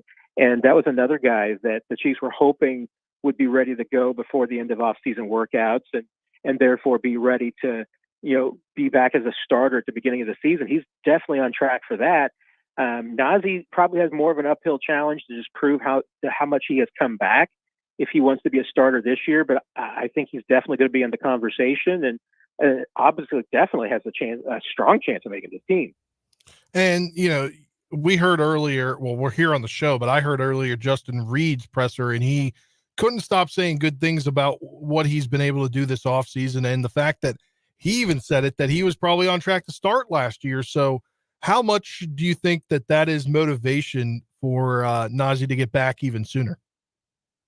Oh, 100%. I mean, just even last year, seeing him in the locker room, and when he came back, sometimes injured guys will be away from the facility for a while they're doing their rehab. Sometimes it's, rehabbing from home or another facility, whatever it may be. And Nazee was gone for quite a few weeks after his surgery and rehab. And when he came back into the building, there was a big celebration. Those guys were really happy to see him back. And he was talking about just, how eager he was to get back onto the field. He was determined to make it back. And I don't think there's any doubt, how disappointing and frustrating that injury had to be, because, he was on track. He had kind of taken over during this time last year during OTAs. He had established himself as the premier, player in that second-year group of corners. He'd moved ahead of Josh Williams and ahead of Jalen Watson. He was right up there along with Trent McDuffie and L'Jarius Sneed as their number 3 corner. And that injury happens on a day where it rains outside. The Chiefs have to move practice indoors in the indoor facility on that indoor turf, twist his knee. And that's just brutal to see. That injury happened right in front of me. And the moment that I saw and heard it, it just was like, that's probably his ACL, and just heartbreaking, especially as well as he had played. So I know it's not just Nazee. There's a lot of guys in that team that are really excited to have him back. And I know they're encouraging him as he's trying to make this comeback. Wrapping things up with our Chiefs insider, Matt Derrick of ChiefsDigest.com. And speaking of Justin Reed, as I just brought up, he spoke to the media today, and he was, finally able to talk. It's been a week since we heard from Dave Tobe about his ability to kick off. Well, what were your sense of what he talked about when he's getting the ability to get onto these kickoffs? Yeah, I think that he has certainly circled down what is going to be the most important part of his job if he is going to be the kick returner or kick specialist. On occasion for Harrison Butker, it's don't kick the ball out of bounds. That's the only thing he can't do. And Justin can kick a good ball. I mean, there's no doubt about it. I mean, we've seen it. But when you don't kick regularly, there's also a pretty good chance that you're just going to hit a knuckleball a lot of the time. And honestly, that's what the Chiefs want. I mean, there's no benefit to hang time with these new kickoff rules whatsoever. So even, when Harrison Butker's kicking it, he's focusing on placement and he's focusing on maybe making the ball move a little bit. They're trying to get the ball on the ground. When Justin kicks off, there's a little bit of unpredictability because Justin, bless his heart, he doesn't always know where the ball's going either. So if the kicker doesn't know, kick returner's not going to be able to know it either. But he absolutely kicks a perfect ball sometimes for these new kickoff rules because it's a shorter line drive, knuckleball kind of kick. And that's the thing that could be really difficult for a return team to handle. And the Chiefs are intent on getting the ball on the ground in the landing zone. I mean, that's what Dave Tobe's goal is. They feel like if they can do that, then it's going to give them a lot of opportunities to maybe not only create turnovers, but also just bury teams deep, that if they can get them to field the ball at a dead stop in the landing zone and not on the run, that's an advantage. So Justin has got the kick to do that, but he knows the one thing he can't do is put the ball out of bounds. Matt Derrick, our guest. Thanks for the time, Matt. We'll talk to you next week after mandatory minicamp. Sounds great. Great talking to you guys. Take care. And that will do it for this segment of 580 Sports Talk. The news coming up. We'll be back in the top of the hour. We'll hear from some of those Chiefs players right here on 580 Sports Talk.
Let's get it. 2 more hours left of 580 Sports Talk. Well, 2.5 because we're going overtime tonight on 580 WIBW and 104.9 FM. But a couple hours before the weekend here, coming to you live from the Kansas Drive to Zero studio. All of us here in the Kansas Drive to Zero studio invite you to join Fans with a Plan. If you're going to be drinking, always have the designated driver. Use your RideShare app or plan ahead. Spencer Dupuis with you. Brendan Dorzinski going to return from vacation on Monday. Dan Lucero on paternity leave as he is officially a father. Him and his wife welcomed in a healthy baby boy yesterday morning. He'll be out a few weeks, but he'll return to us middle of the summer here, end of the month potentially. Trenton Craxner, our intern engineer behind the glass, with me as well. So it's the youngest in charge movement here on 580 Sports Talk as we get into your 4 p.m. hour. And we are going to play some more Chiefs audio here from the press conferences today. But first, we're now under 2 hours to our challenge. If you go subscribe to our 580 Sports Talk YouTube page, if we hit 560, we're at 550 right now. We need 5 an hour for the next 2 hours. If we hit 560 by 6 p.m., I will wear a Dallas Cowboys hat next week or sweatshirt. And Trenton Craxner will wear purple of some kind for Kansas State, as he is a big Jayhawks fan and a student at KU. Yeah, I don't know if I could find anyone, a friend of mine that has a K-State shirt on the ready. Most of those guys are out there working every day. I'm unable to see them, but I can see if I can find some purple. But like I said, we started 11 away when we started the show today. Someone else chipped in. I haven't been pushing it as much as I should have.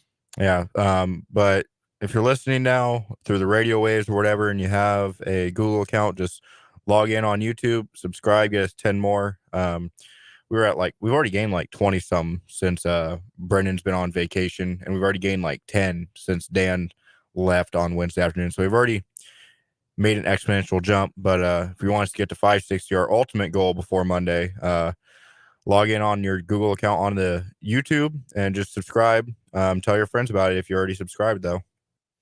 All right, here as we get into the 4 o'clock hour, we'll hit at the bottom of the hour, or in the next 25 to 30 minutes, we'll hit What Is Wrong With You. We'll grab a weekly winner as the liquor truck stealer trying to pay back his drug money is not going to be the winner. It's actually Trenton's story yesterday of wannabe Unabomber trying to get an FBI building in LA and was relentless about it. That's currently our winner. And you can see we got 2 more stories today to see if either of those can take down the wannabe Unabomber to be this week's weekly champion, the first weekly champion of June. And then at the end of the hour, we'll talk Dan Hurley, the latest on Dan Hurley as he is meeting or met with the Lakers earlier today about their head coaching job. And he also currently has a contract offer to stay with UConn, and where that contract offer would put him. But ultimately, Hurley has thought it could be time to make the jump to the NBA, and we'll see if anything happens in this hour, maybe, or by the end of the weekend, I think kind of is the timeline that I heard as of yesterday. But first, we'll get into some Chiefs audio from OTAs as they wrapped up today. We'll start with George Karlaftis, and then we'll hit Justin Reed, and then backup quarterback Carson Wentz, first year in the system. He spoke for around 6 minutes, so we'll play his as well. But first, here's George Karlaftis after OTAs. Doug, first, just take us through emotionally what you guys all went through yesterday with BJ's situation, and what was that like? How are you now? Yeah, I mean, I'm just glad to see that he's doing good, and when you have a guy go down like that, you never want that for anyone. And, it's hard, but I will say this, he was, we're blessed to have such great teammates and athletic trainers that helped him, and we're able and ready for that situation. So, I'm hoping and praying for a speedy recovery for BJ. I know it's special teams, but were you in the room? I was not. Okay. So what's camp been like? It's been great, going on year 3 now. It's been awesome, just to be able to have more experience under my belt. We have very similar group of guys, defensively and in the defensive line room especially. So it's been great.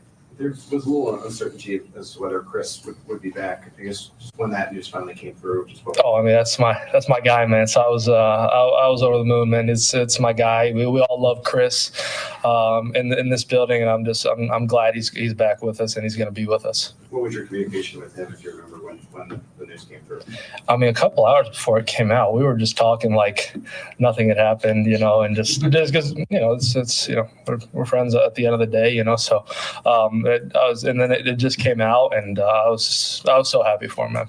We see that Felix is now working with Tom. Absolutely. Also, so did y'all connect him, or did you connect him, or did you bring him in? Yeah, there was a connection, and then we all 3 started going, and we got Master Dave out there doing jiu-jitsu, and it's great, get up early in the morning and go work on your stuff. So that's been great to do whenever we get a chance. Have you seen the kind of improvements in his game so far? Absolutely. I think Felix is you could see the difference and how much improvement he's made from year 1 to year 2. He wants it, and I think there's great things ahead of him. What have you learned from jiu-jitsu besides anything that helps you in the football field? I grew up wrestling. I had judo background a little bit growing up and stuff. So, jiu-jitsu really helps with a lot of different things. At the end of the day, it's some exercise, but also teaches you a lot about leverage. It teaches you about yourself, really, when you're put in a defeated position, and it humbles you too. So, I could go on and on, but that's at the core. Couple more. Obviously, Tom was well done for his hand working up. That's a lot of what you're working on. Last year, Felix, had that wrist surgery, and really, this time of year wasn't doing any football work because of it.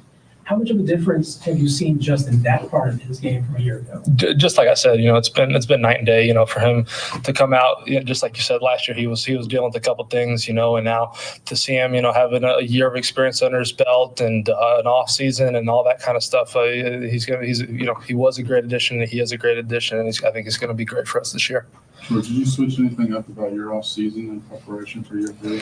For me, I don't really like to publicly speak on what I do in the off season, but got a couple things that for me, I always like to reflect on what I need to do better and be very critical of myself in order to get to where I want to be and help this team win more Super Bowls at the end of the day. So that's what it was all centered around. That's fine. I know the process on both sides of the ball is to break the whole strategy down and build it back up. Is that the same way you approach your own strategy? To an extent, yeah. For me, it's always about chasing improvement in everything that I do every single day. Thanks, everybody. Thanks, guys. That was George Karlaftis speaking to the media earlier today at One Arrowhead Drive after OTAs wrapped up today, and he talked about getting his one of his best friends back on the team, and Chris Jones, as he re-signed to a major deal this offseason. I believe this is the first time we've had the opportunity to hear Karlaftis since the end of the season. We'll keep it on the defense here, as we referenced earlier with Matt Derrick. Justin Reed spoke today, and not only did he speak about him and his abilities at the new kickoff spot, but he also talked about some of his fellow DBs that are coming back from injury, including Najee Johnson. So here's Justin Reed at the podium from earlier today after OTAs. First of all, softball game yesterday, how did you enjoy everything? You raised a lot of money. You came back with a vengeance, man. Yeah, we'll knock us down twice. It was a hard game, competitive. Felt good to actually win this year. So appreciate all the fans and all the guys that came out to support and make it a fun evening for everyone involved. So it was a big success. Just what have you learned about Hicks so far in your time with him? Oh, I love Hicks. I love physical kid, smart, athletic, willing to learn, very humble in the sense that he's willing to take coaching. Like I stay after practice with him all the time. We work on little things here and there, and he's soaking everything up. So he's going to be a player for us this year. He's going to help us. You mentioned your enthusiasm for the kickoff rules. Obviously, getting the chance to perhaps be that extra defender. What is Dave Toews specifically wanting you to sort of show improvement between now and when the lights are bright, probably in the preseason. Yeah, just to have the ultimate confidence and comfort that the ball will be in play, that it won't be a penalty, and that the other team will get it at the 40. As long as the ball's in play, and we have an extra guy running down there, like a heat-seeking missile. It's good things are gonna happen. How much do you want to be like this new kickoff role? Like, how much are you interested in maybe doing that? Yeah, I mean, I'd love to, because special teams plays a vital role in the game. It's like the game is 3 phases: offense, defense, and special teams. And in the Super Bowl, special teams was the difference with us winning and losing. We had that punt that we were able to capitalize on and get the ball back for our offense near their goal line, and capitalize on that turnover. So special teams makes a humongous difference, and I'm willing to do anything to help us win. We see you getting some reps out here when we're out here, but how much more are you working on it? Are you working on it at home? I mean, how do you go about practicing that intricate little kick? Yeah, so I have a tee in some footballs that I had ticking with me before we started the OTAs. So I worked on it in just some grass fields, just making sure there's good contact. And then OTAs has just been mainly here, and I'll take those same footballs with me in this next break and just continue to stay sharp with it. Justin, what was your initial reaction to learning about the new rule? And we've heard guys say before, hey, I want to come to the coaching staff with an idea. Was that sort of what happened once you sort of? No, I think it was already understood without even having to be said out loud, because every year I try and kick. I just like to do it for fun. So I petitioned Coach Tove the last 2 years to let me get some in the preseason, and of course, first year the Arizona game. So it was just a natural fit. Like he knew I'd be excited about it, and we think we can turn it into a weapon this year. Speaking of special teams, I assume you were in the meeting yesterday. Just can you tell us what you saw from your vantage point? Yeah, man, just credit to our training room, and just that sense of urgency and the swiftness that they were able to come in and be fast for BJ. It's just phenomenal news that we got that he's doing better and that he's stable today. But man, like really credit to our staff for being on it, and we're so fortunate that we had them here to take care of him and make sure that he's all right. Rick told us Harrison was the first one that kind of sprang into action. Was that what you saw? Yeah. I mean, Harrison's that guy. I mean, he loves all of us, and we're a family. This is so much deeper than just football, and yeah, I mean, we root for each other, and in a moment like that, you just have to call yourself into action. Harrison did that, and the trainers moved so quickly to be able to rescue BJ, and help make it happen. Justin, what have you seen from Nazeeh Johnson just this past year after his injury? Nazeeh's progress last year, he was on track to start. I mean, he was really developing so well. I mean, just consistent, smart player, knows the calls, willing tackler. And then he had that unfortunate injury, and he's been shaken back. I mean, he was able to get some more reps with the ones again today. And he's healing remarkably and really moving around well. So he'll continue to build his confidence back up, and he'll be another good player and another weapon for us. What makes replacing L'Jarius Sneed so challenging for you today? Yeah, you don't replace a guy like LJ. You don't replace. I mean, LJ is special, man. He was unique. He was physical. We all loved him here. But there is opportunity for the next man to create his own stamp. You know what I mean? So you don't look for a carbon copy. There won't be another LJ.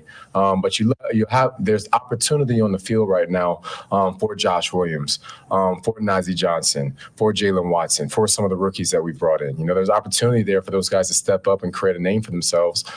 So we just continue to coach them up and allow them to have the opportunity to do that. Just for clarity, were you guys aware that BJ was awake and alert before today's practice, or did somebody inform you guys during today's practice? Yeah, Rick let us know in a team meeting earlier today. Last one, Alan.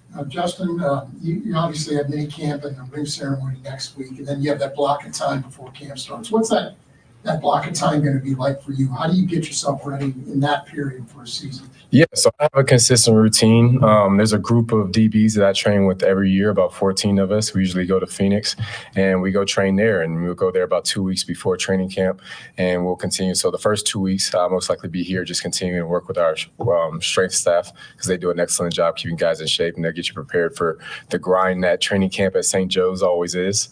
And then the next 2 weeks is more technical stuff that I go train with the DBs that I work with every year, with Ryan Clark leading us. No, I'm sorry. Go ahead. Yeah, that's about it. You do that in Phoenix too? Yeah, the training with the DBs is in Phoenix. The training with the staff is here. Outdoor or indoor? A little both. Yeah, when we go like 6:37 in the morning, so we get there before the sun comes up. That was Justin Reed, safety for the Kansas City Chiefs, as he spoke to the media today after OTAs, talked about some of his teammates, including Najee Johnson making the comeback from the torn ACL. He talked about him being able to be involved in the new kickoff, and he also talked about being in the room yesterday when teammate BJ Thompson, suffered his seizure, and now he's in the hospital and he is doing a-okay. But Justin Reed speaking to the media earlier today. One last one before we hit the break and get into what is wrong with you. Carson Wentz, backup quarterback, and it seems like every year the rotating window of backup quarterbacks for the Chiefs and for Patrick Mahomes to be his backup is Carson Wentz, who has a lot of experience as a starter and a lot of different experience over the last few years, but kind of being in the same system that Andy Reid has, because it was when he was in Philly, it was kind of based off that system. So let's hear from Carson Wentz before we hit the break. First, when we talked to you last week, we were just talking about how coming into this offense is a little bit like coming home. Has it felt like that? I mean, how's it going as far as just picking everything up? Yeah, it's been fun. Honestly, I love kind of just learning. The last couple of years, I've got to learn a lot of different football, a lot of different playbooks. So loved kind of diving into this and seeing the uniqueness of it. Like you mentioned, and like I mentioned a while back, there's a handful of similarities and carryovers in some terminology, but just kind of the evolution of it and how they've done some really cool things here with different pieces. So I've enjoyed the process, and it's a cool system. Carson, what stands out about Patrick, and particularly the way he handles this time of year? This time of year, it's different for everybody, but just seeing him live in practice, he just processes the game really quick, and you can see that coming in. But he calls protections, he's in and out of the huddle, he's throwing anticipatory throws, like all that stuff you see from afar, but it's just fun to see it. In some respect, just see different windows on plays that maybe you didn't see before, because he's just, he's playing so quick out there. So it's fun to see from back there. Can you speak to just how well Nico Remigio has been playing this game? He's just seeing stuff out in Harlem. Yeah, he runs all day, I can tell you that. He's been fun to get to know a little bit, and on the field as well. And he looks really good out there. He's fast. He uncovers well versus man coverage. And like I said, he can run all day long. We have days out there where we're down some receivers or this, that, and the other, and it's just Nico's just out there running all day long. So a lot of respect for what he's done so far. You've been in several camps, as you mentioned. Anything stand out? This isn't a real camp yet. There's no contact and all that. But just competitiveness-wise, how teams up and watching it, there's a lot of spirit between the two sides. Yeah, I'd say similar to what I've experienced. I think it's just a mutual respect across the ball, for each other, and just how do we get better this time of year, but also, push each other, but keep each other healthy, keep each other safe, work together, so to speak. We're not the enemy of each other, even though it might feel that way in some team competitive drills, but competition is high out there, but guys, really kind of maintain it and kind of keep it between the whistles and all that stuff. So it's been pretty good. Carson, you came into the league as a starter. You were a starter for a number of years, and now you're making that transition, at least for this year, to be backup. What's that process been like? Yeah, it's different. I'm not gonna lie, it's definitely different. But at the end of the day, I'm still approaching it to be ready. At the end of the day, that's kind of my mindset. I'm trying to learn as much as I can, as quick as I can, formulate a relationship with all these guys, and just keep getting better on the field. At the end of the day, that's the mindset you have to have in this league. You got to always be ready to go and when called upon. So that's no different, I guess, in that regard. But you go out to practice and you're with the twos, or you're going scout team. That it is different. But I'm just trying to get better and take it one day at a time.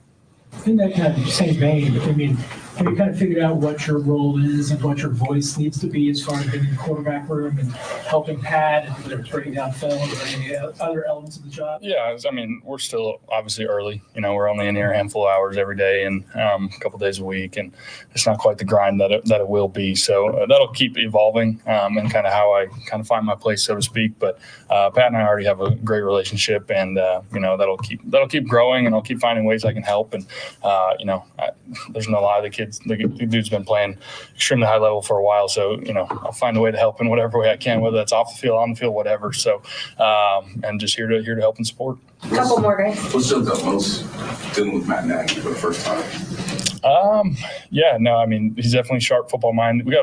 That's the fun thing about being here is there's a lot of good football minds upstairs, and lots of creativity within the offense. And Coach Nagy's definitely at the forefront of a lot of that with Coach Reed, and just everybody's got different strong opinions on things, but also sees the game in a really neat and kind of unique way, and utilizes guys' skill sets really well. I think that's what I've seen from afar for years now, but coming in here, I can tell there's really an emphasis on, okay, what do guys do well, and how can we kind of cater to that and bring it to life, and it's been cool to see.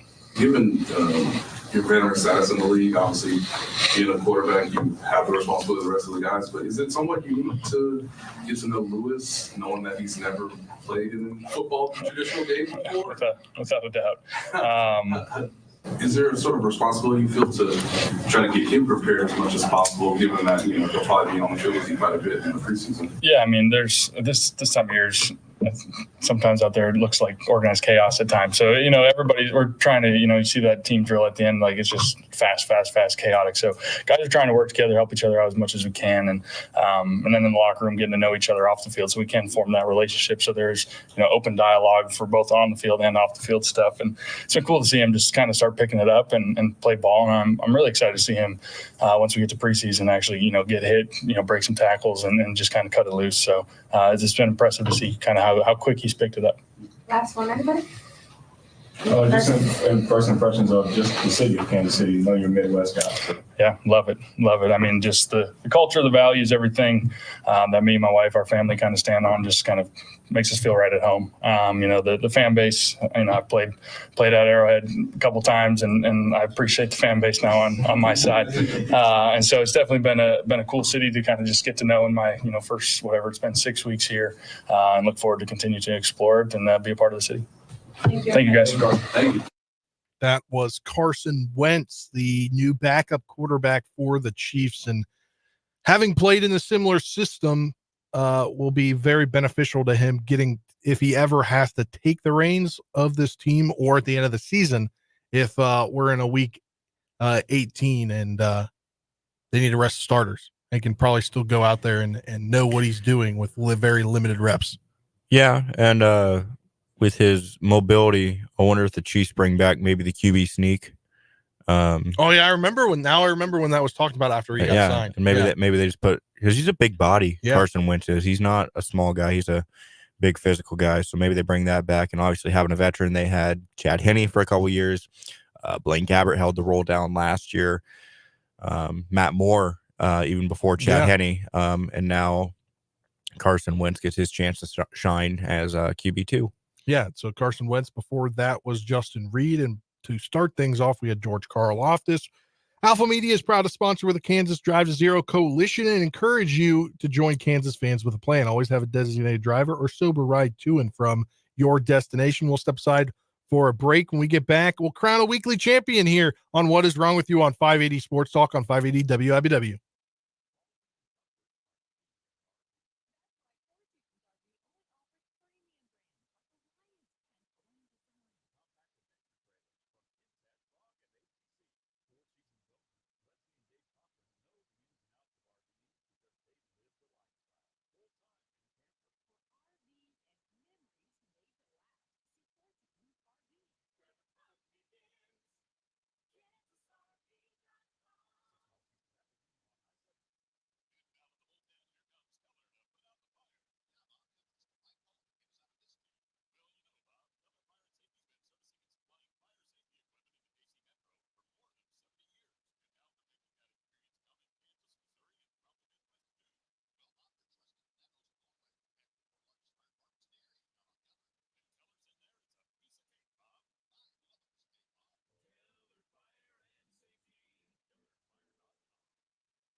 It's time to crown a weekly champion here on What Is Wrong With You, coming to you live from the Kansas Drive to Zero studios, the youngest in charge movement. Spencer Dupuis here, along with our intern Trenton Craxner, with Brendan and Dan out this week, or out right now. Brendan will be back Monday, and Dan will be back here in a few weeks as he starts maternity leave after him and his wife welcomed in a baby boy yesterday morning. Happy and healthy they are right now. But let's get into crown a weekly champion of What Is Wrong With You. I didn't think on Tuesday we were going to beat the guy that stole the liquor truck and he was going to sell it on the black market to pay off his drug debts. But Trenton came in with fire yesterday and brought in the wannabe relentless Unabomber that he wouldn't stop threatening to Unabomb FBI field office in LA, and he just kept going and going and going, and he is convicted, and he had a weird affinity for Ted Kaczynski. It was a weird obsession. Weird, yes. So that is currently our weekly winner. Let's see if that will be our weekly winner for the first week in June. I'll get things started here. We go back to my favorite state this week. That is Florida. A Florida man attempted to evade arrest by jumping into a retention pond and swimming back and forth after leading deputies on a chase, according to arrest records. On Saturday, Collier County deputies responded to the area of Davis Boulevard and Countryside Drive regarding a suspect who fled across a community golf course after stealing golf equipment. Jeffrey Treffy.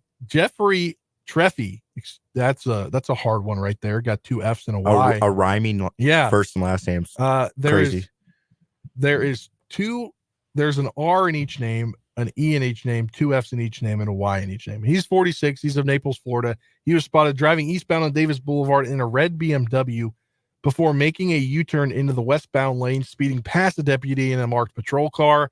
The arrest report said Treffy crossed several lanes of traffic, cut vehicles off, and caused drivers to suddenly brake to avoid a collision. After the responding deputy activated the sirens to conduct a traffic stop, Treffy accelerated to 80 miles an hour before striking a metal gate in a security bar. He continued driving, reaching a speed of 98 miles an hour, weaving in and out of traffic. Officials said eventually he crashed into a curve and into a dirt embankment, coming to a stop about 20 feet east of a retention pond.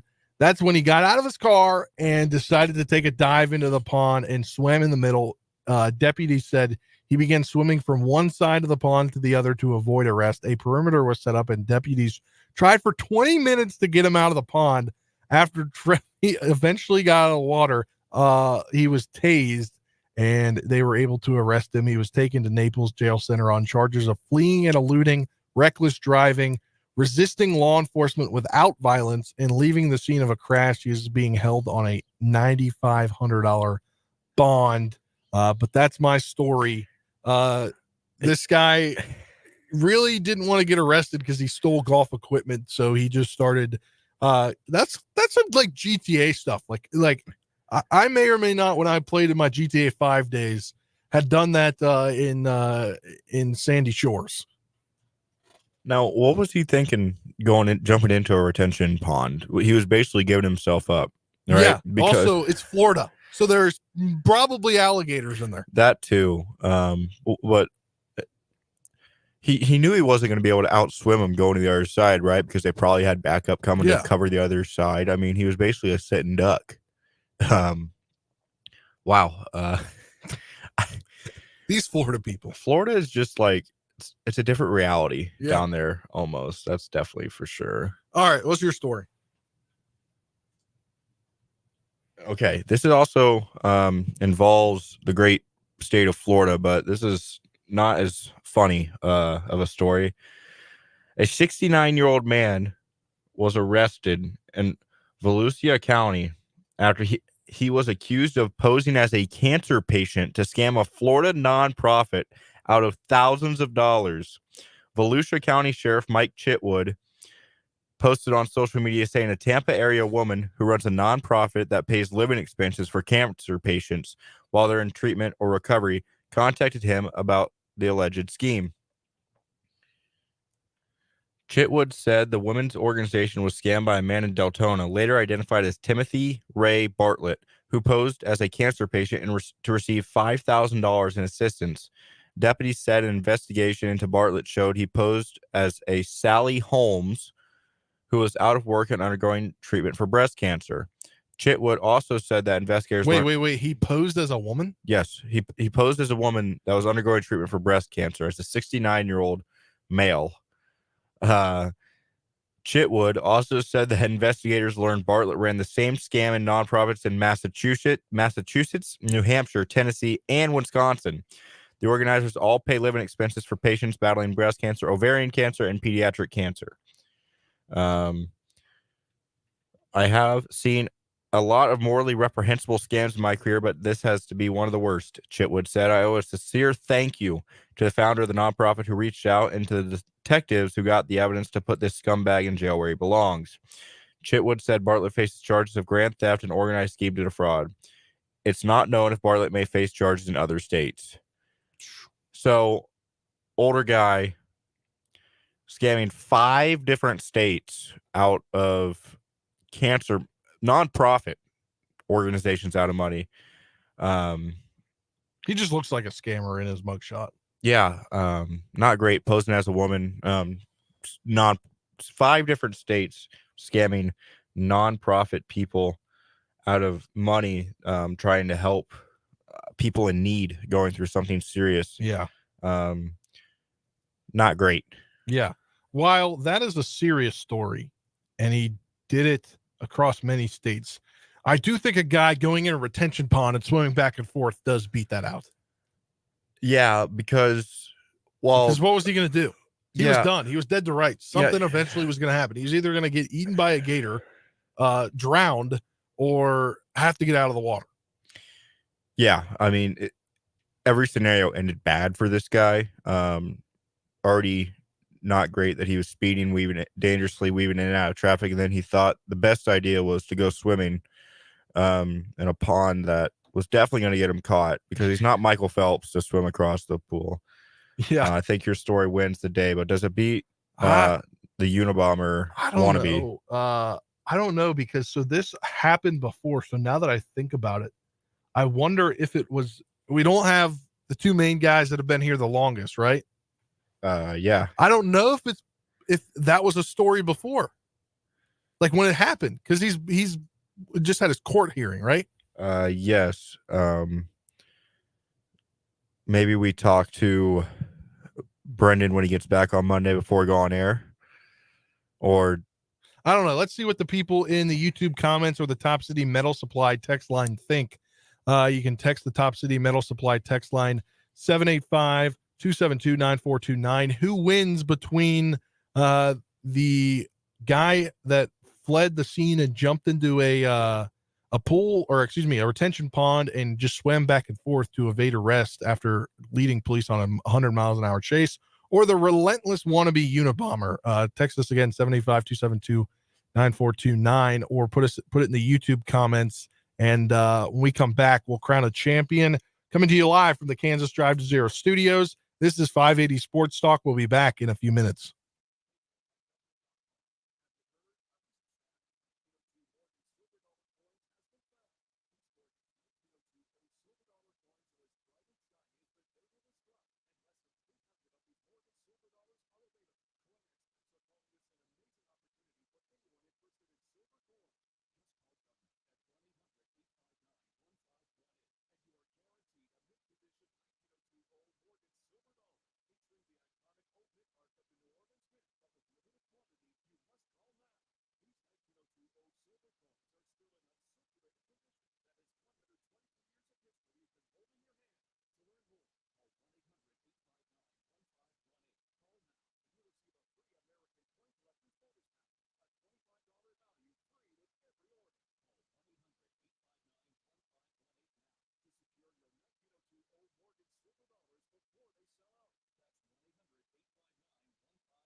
Alpha Media is proud to sponsor with the Kansas Drive to Zero Coalition and encourages you to join Kansas fans with a plan. Always have a designated driver or a sober ride to and from your destination.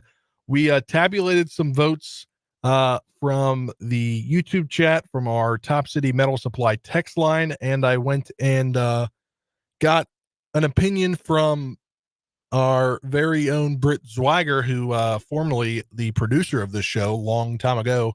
And from everything we're seeing, it appears that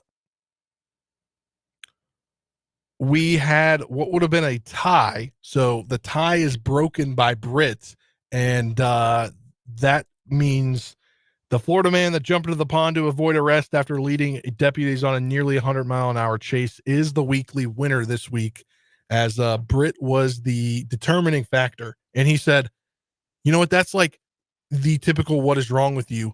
Not only do you do something stupid of stealing golf equipment from a golf course, you decide to get in your car and you see police and you lead them on a 100-mile-an-hour chase, and then you crash your car into an embankment, and then you get out and swim in the pond that's right there to try to avoid arrest by going back and forth. He said, that's got to be the winner. And I was like, all right, let's go. There it is. So our first weekly winner in June is the guy that jumped in the pond to avoid arrest after leading deputies on a 100-mile-an-hour chase.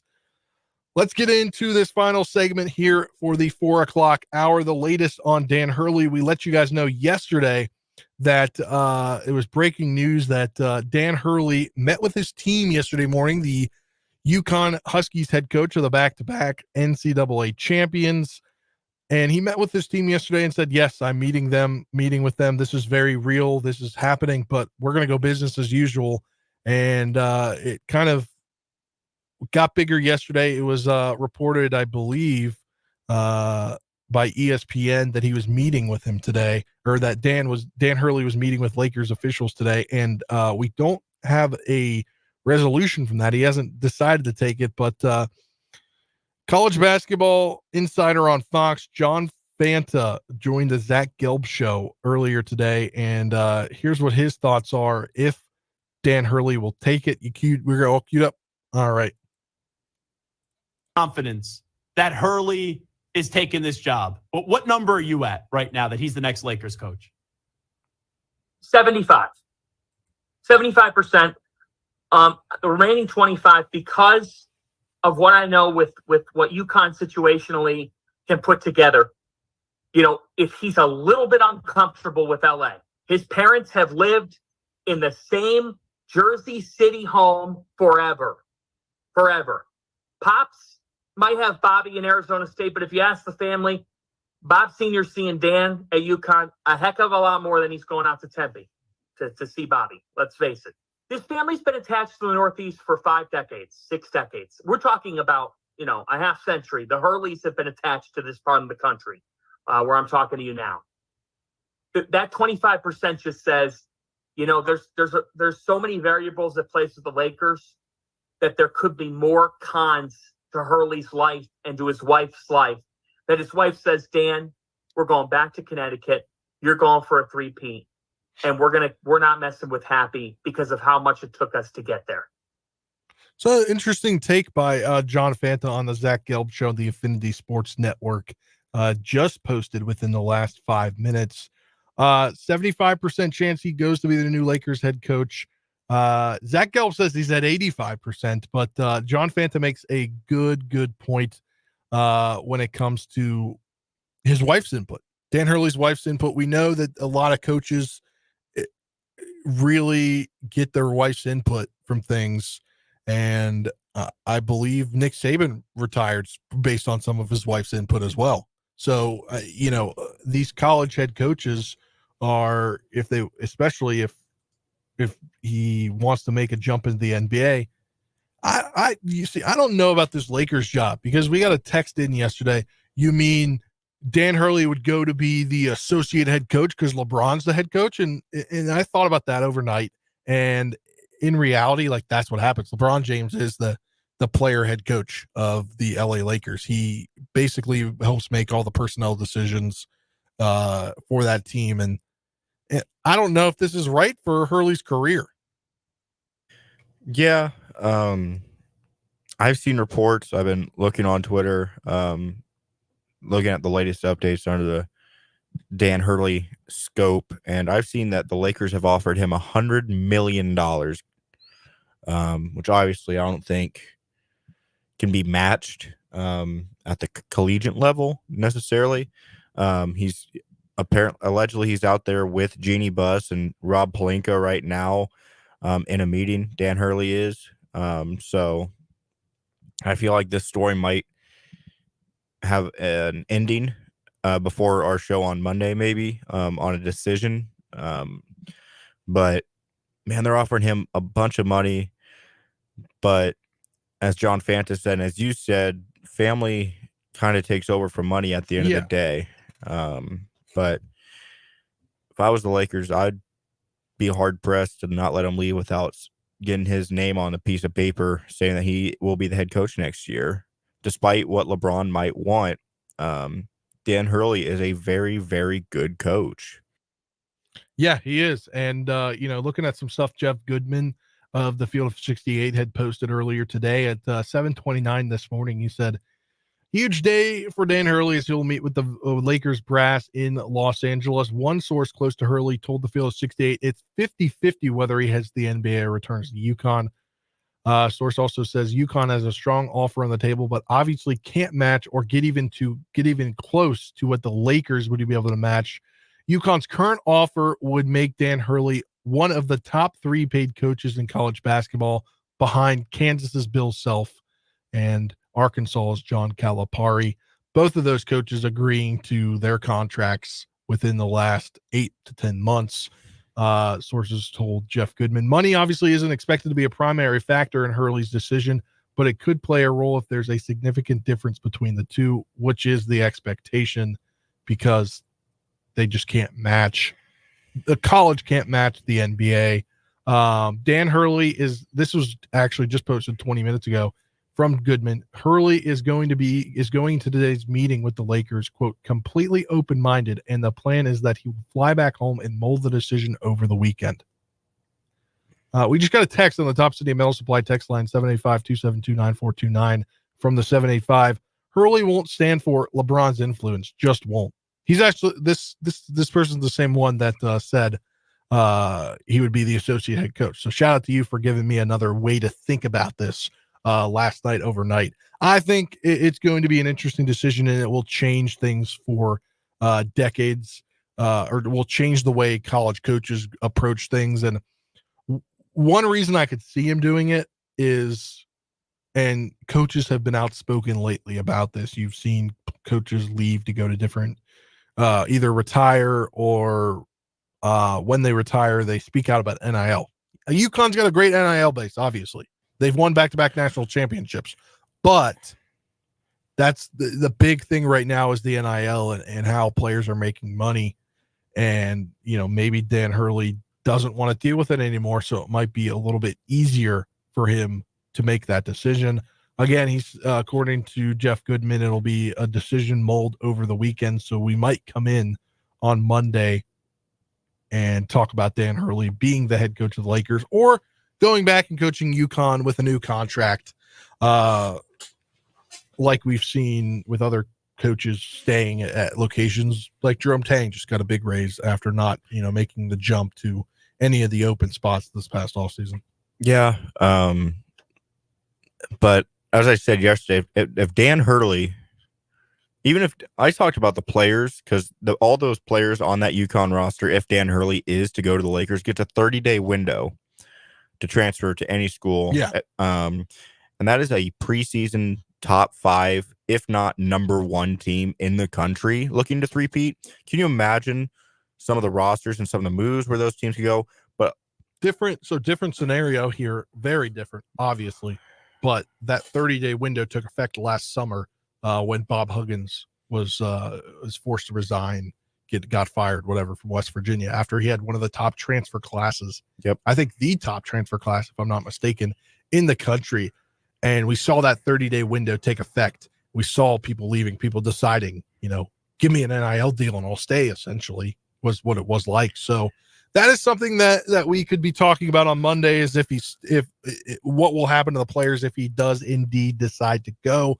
But we're getting close to the end of the show here. We'll give you, we got one more hour left on this Friday edition of 580 Sports Talk before we get into the overtime period. We'll hear a little bit more from Matt Derrick and discuss some of the Royals going into this game. We're still at 550. We need 10 more subscribers, and I will wear a Dallas Cowboys hat or sweatshirt, and Trenton will find a purple shirt of some kind as the KU student to wear K-State stuff. But coming to you live from the Kansas Drive to Zero studios, we'll be back for the final hour. Headlines coming up next here on 580 Sports Talk on 580 WIBW.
Let's get it. Final hour of our regular scheduled edition of 580 Sports Talk, coming to you live from the Kansas Drive to Zero studios.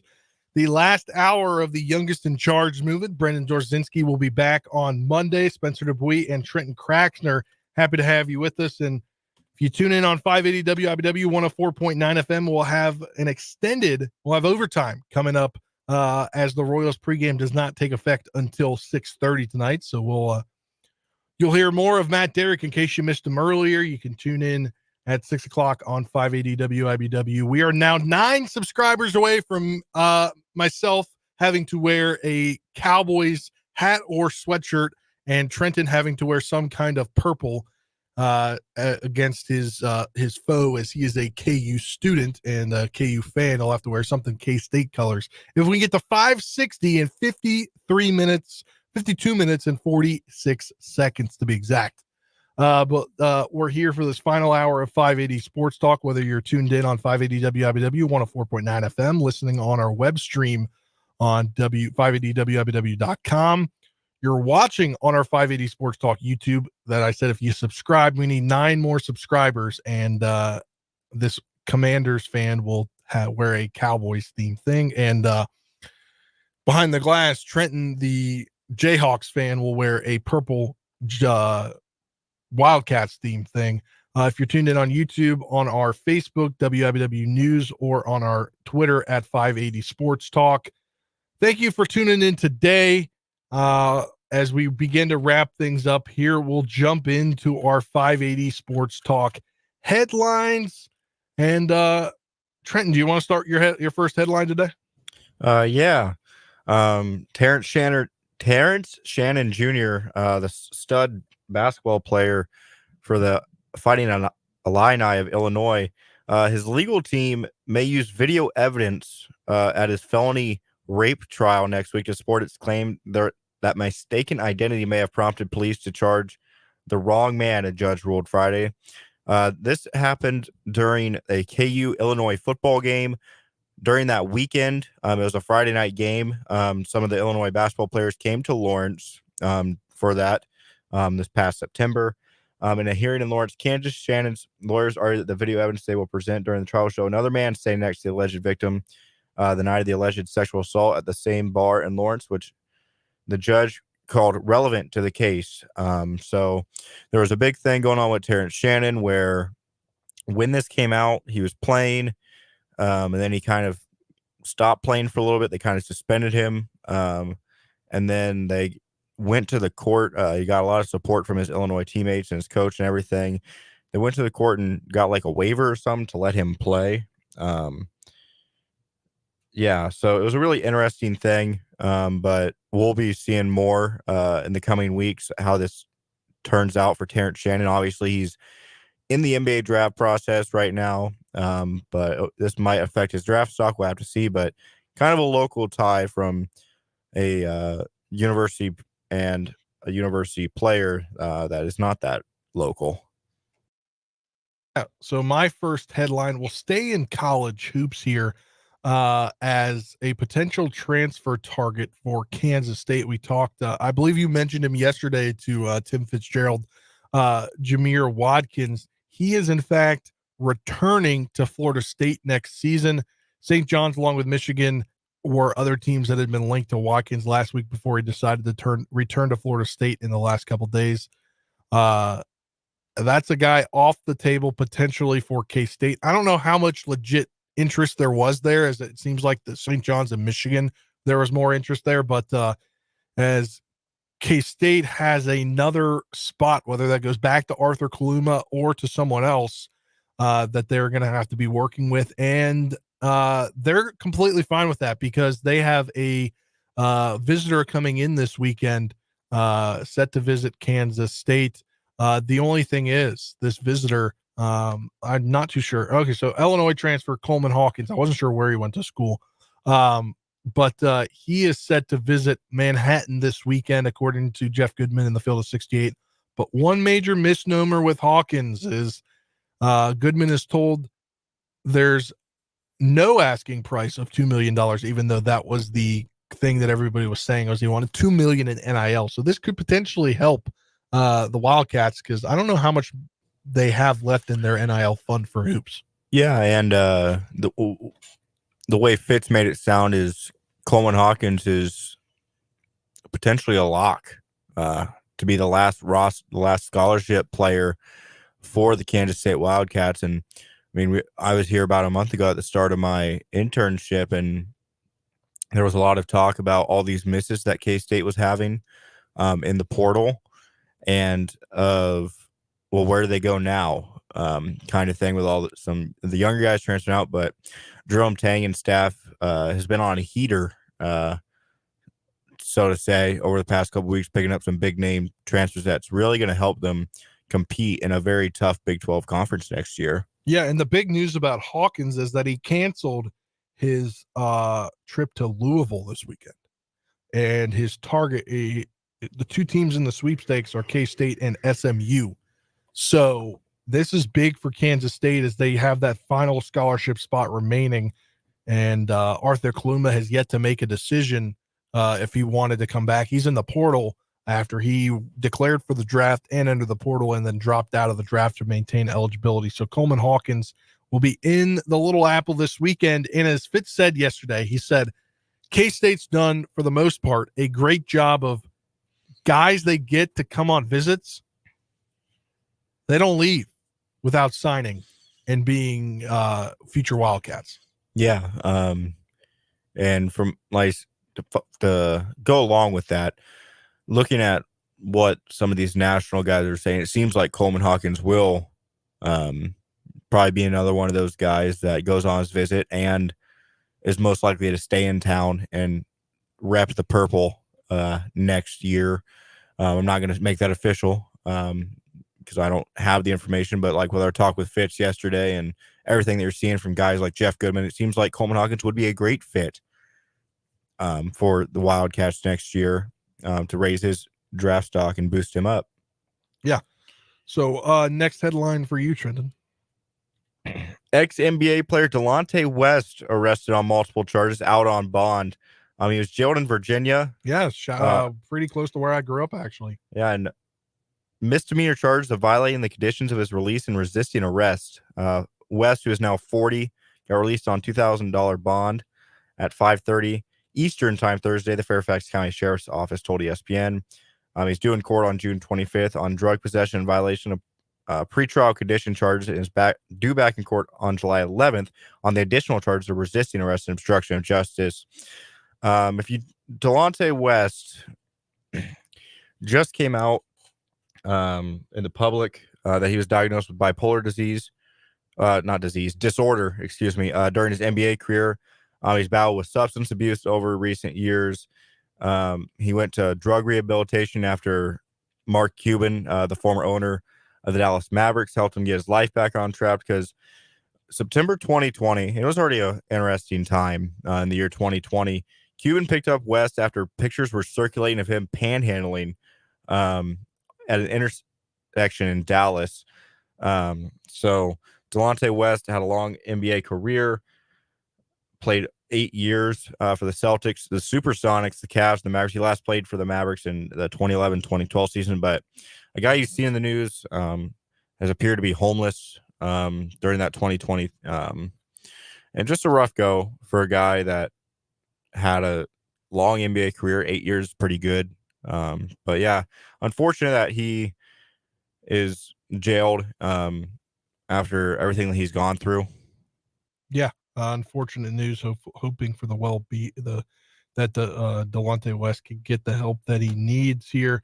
Let's transition to the NFL quickly, as we talked, last week, all the talk was Dave Tobe talking about the kicking rules and how things have changed and what the Chiefs are going to do. Well, the NFL's best kicker, Justin Tucker, spoke at OTAs about the new kickoff rules, and now they've altered a workout plan for the NFL's most accurate kicker. He said that he has noticed that XFL kickers have been involved in 25% of tackles with the revamped kickoff play that led him to adding a few pounds. He said, quote, "This might be really surprising to a lot of you guys and a lot of my teammates because I don't hang out in the weight room too frequently." Tucker said it after the Baltimore Ravens offseason practice yesterday. Now, I got to get some more shrugs, get to the traps, go in a little bit, and just to make sure I'm prepared a little bit more for a little bit more contact. He was asked whether if he plans to add more muscle. Tucker said, I have put on like 3.8 pounds. Can you guys tell? Probably not, but yeah, I'll leave it at that. It's Justin Tucker, obviously the scapegoat with that interaction that he had with Mahomes and Kelsey before the AFC Championship game.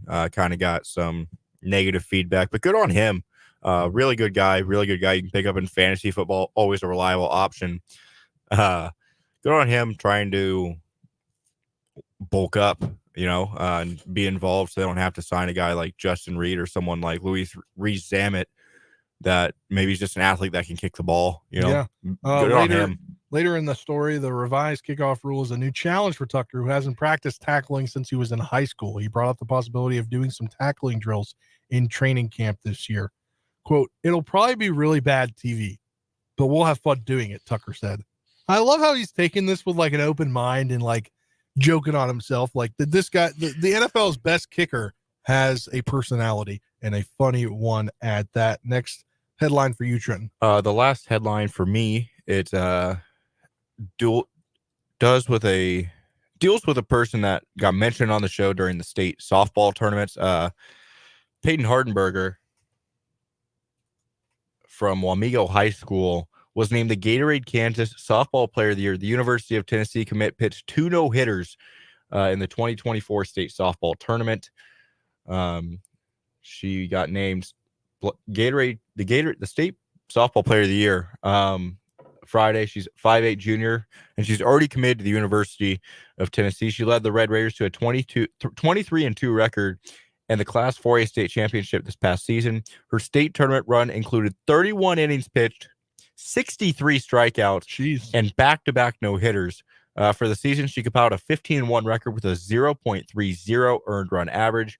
She recorded 288 strikeouts in 117 innings this spring, while also batting .459 with 23 RBIs and compiled an OPS of 1,265.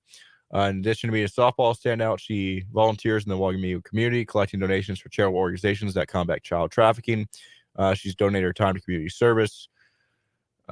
She joins recent Gatorade Kansas Softball Players of the Year, including Olathe West Madison Walker for 2022-2023, Topeka High's Nigel Kennedy in both 2021 and 2021-22, and then Lawrence Free State's Tatum Clopton in the 2019-20 season.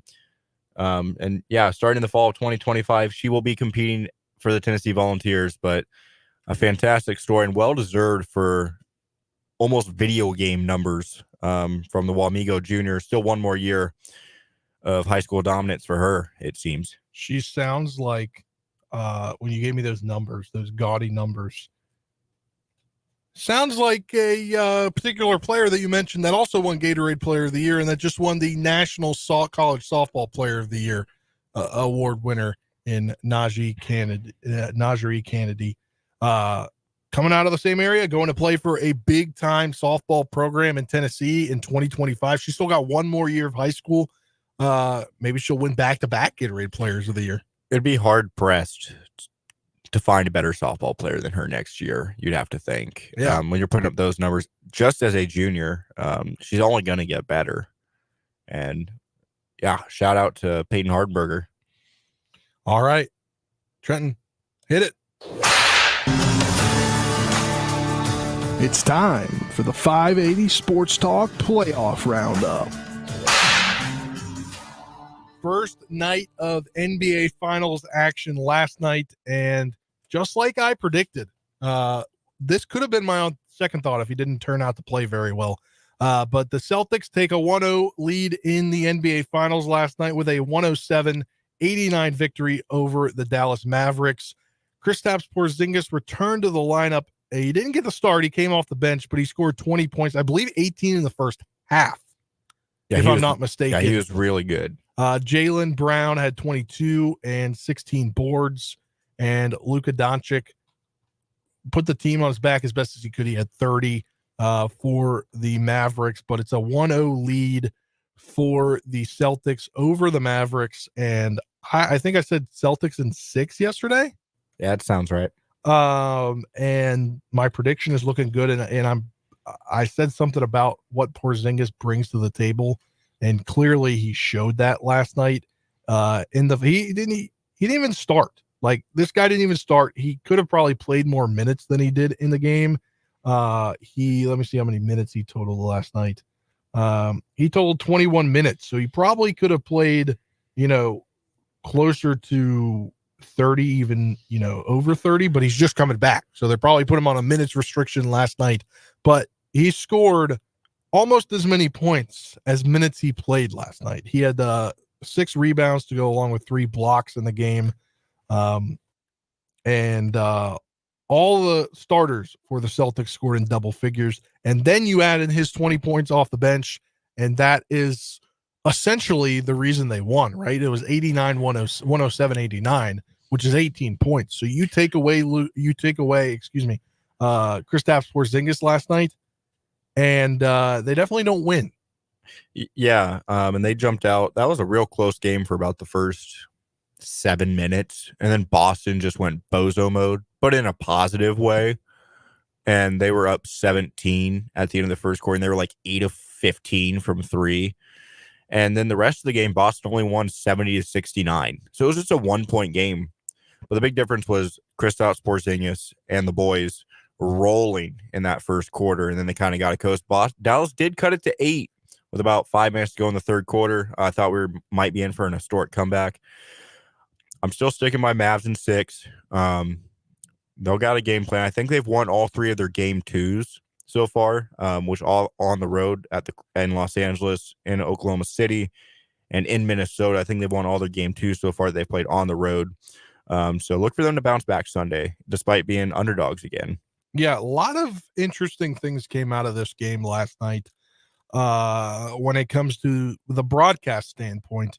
One was Doris Burke. She became the, I believe, first woman to ever broadcast a major sports league's final championship series or game. And shout out to JJ Redick last night for giving her the flowers when they were on with SVP when he took over on the Sports Center. But a lot made about that ESPN broadcast, especially during halftime. It seemed like during the halftime show, they only got they sold way too many commercials, and they made way more money from selling those commercials. I don't know if you saw this on Twitter last night, Trenton. The first segment in the halftime show was all of 30 seconds long. That's ridiculous. And I think the total amount of time on the halftime show was like 8 minutes. That's ridiculous. Where they were actually on the air.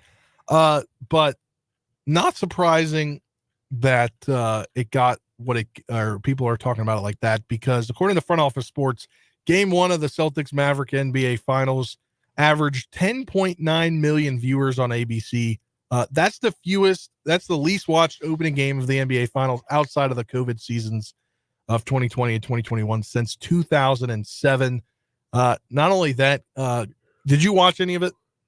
I watched very little. Could you tell that the NBA Finals were presented by YouTube TV? Yeah, they had everywhere. Yes, it was very evident that they wanted to push that everywhere. And get the advertisements off my TV. We're here to watch the game, not you put all these advertisements on the court. We're here to watch the guys that are really good at putting the ball in the hoop. Yeah. Game 2 of the series set for Sunday, 7 p.m. ABC. Still at TD Garden in Boston, and right now Boston has opened up as a 7.5 point favorite. And if they go up 2-0, they do go back to Dallas, but I think it's going to be hard if they go up 2-0 for Dallas to come out of this one. Yeah, I would expect Kyrie and the other guys to help Luka out a little bit more. They're all pretty pitiful last night. Derrick Lively was real bad. Gafford wasn't that good. I mean, those were the 2 guys that were really rolling as a lob threat. Kyrie had when they cut it to 8, Kyrie really killed the momentum for the Mavericks. And guys like Derrick Jones Jr. and PJ Washington, who have been hitting some clutch threes during this playoff run for the Mavs, didn't have that great of a game. I think Dallas bounced back. I think the role players play considerably better, and it's at least a closer, more entertaining game. I think Dallas can steal. I think they win like 107-103 or some real close game like that on Sunday night. Yeah. Also, you got to wonder, you have to wonder if Porzingis starts Sunday. I think he'll start Sunday. Unless he came out of that game not feeling great, I think he starts Sunday. And I don't know how much, I don't necessarily know that you get the bench production, even in double figures from someone else if he's starting. He might go for 30, but there might not be a bench production from somebody coming off the bench that has more than 10 points. Yeah, I mean, you're banking on Al Horford, who's like 40, to do some, and then Peyton Pritchard or Sam Hauser to just go berserk from three, which, I mean, the Celtics did. They were 15 of 39 from three through three quarters. Just through three quarters, they had 15 threes. And Dallas was like 4 of 20 or something like that. The game really came down to Boston was just going berserk from three, especially early on. They built up that big lead at the end of the first quarter where they hit like 8 in the first quarter. But I think Dallas bounces back. The role players will play better, especially Kyrie. I think someone's got to help Luka out because he was getting some flack on social media when at one point he had 30 of their 75 points through three quarters. So someone's got to help him out because he can't do it all, especially since he's a little bit hobbled. Yeah, moving on to the NHL here. The Stanley Cup Finals begin tomorrow night as the Florida Panthers will host the Edmonton Oilers to start things off from Sunrise, Florida, in the longest traveling between games in NHL history. We discussed that, I believe, on Monday or Tuesday's playoff roundup. But that game set for 7 p.m. tomorrow.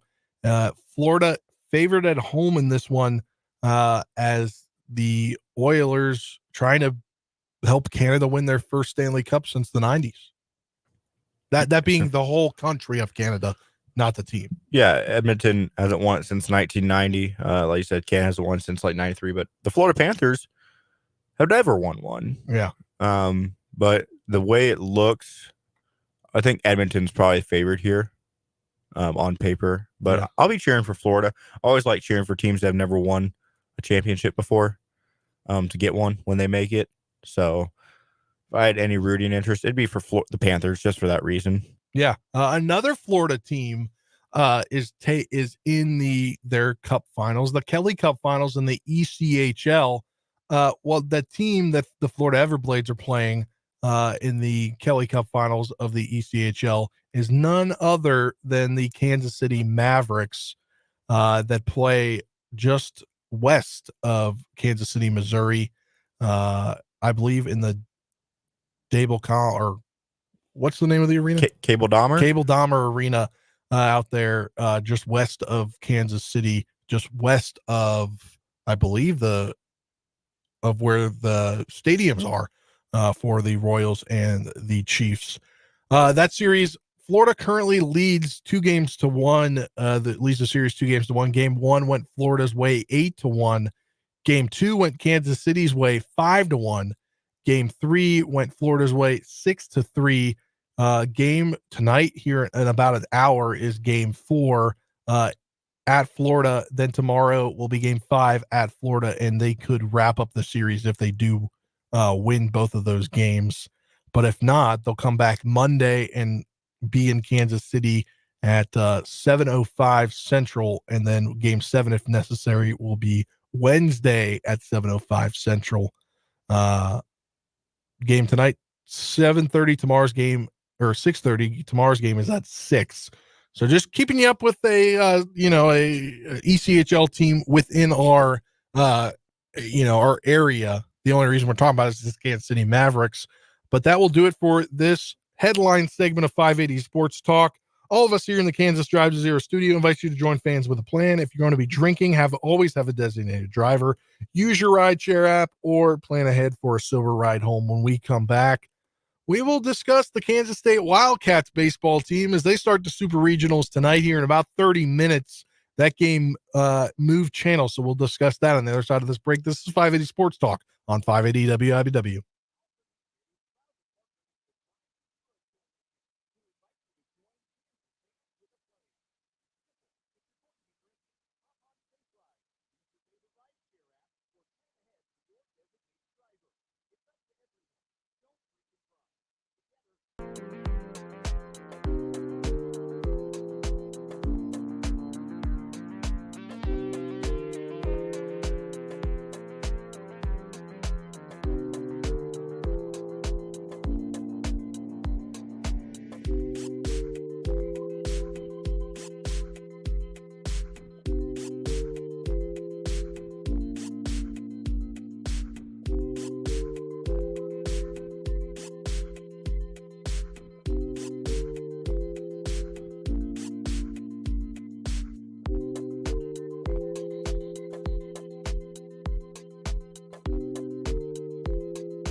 Coming to you live from the Kansas Drive to Zero studios. We have about 26 minutes left in the youngest in charge movement. Spencer Dupuis here with you, our intern Trenton Kraxner, keeping you up to date here on 580 Sports Talk. Brendan Dorzinski back next week, and Dan Lucero will be back in a few weeks as he's now on paternity leave as him and his wife welcomed in a baby boy yesterday morning. Are you getting a little scared, Trenton, because we're now up to 5:54? I don't know. I checked at the beginning of the hour, and it went up from 550 to 554 or 553. Now it's up to 554. I don't know. Can we get 6 more people in 22 minutes? It sounds unlikely, honestly, unless we get a real big wave coming through. Yeah, a little bit scared, but not too bad, I wouldn't say. You know who's not scared of the competition because of the competition they faced this year? The Kansas State Batcats, as they're in the NCAA Super Regionals, and all along during the regional sweep down at the Fayetteville Regional, Coach Pete Hughes talked about the schedule that they put themselves through this year, got them to that point. They're taking on University of Virginia in a best of 3 Super Regional series in Charlottesville, Virginia, beginning tonight at 6 p.m. Owen Borima will be on the bump tonight for the Batcats. That game, originally slated to be on ESPNU, has been flexed up to ESPN2, and UVA favored in this one according to the books. But it should be an exciting weekend of Kansas State baseball.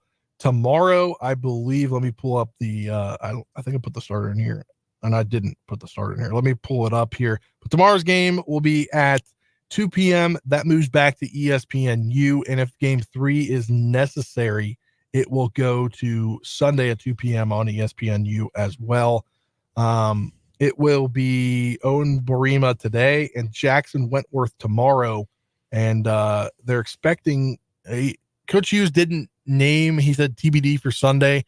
Depends on if you have to use neighbors. If you have to get to Sunday, you obviously don't want to have to get to Sunday because it's the best 2 out of 3. So the rate they're on, he wants them to sweep the first 2 games.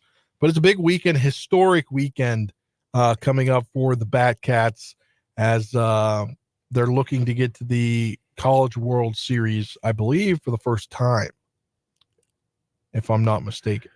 Yeah, and they'll have their hands full against lefty Evan Blanco, who's 7-3 this year for Virginia with a 3.57 ERA, 85 2/3 innings.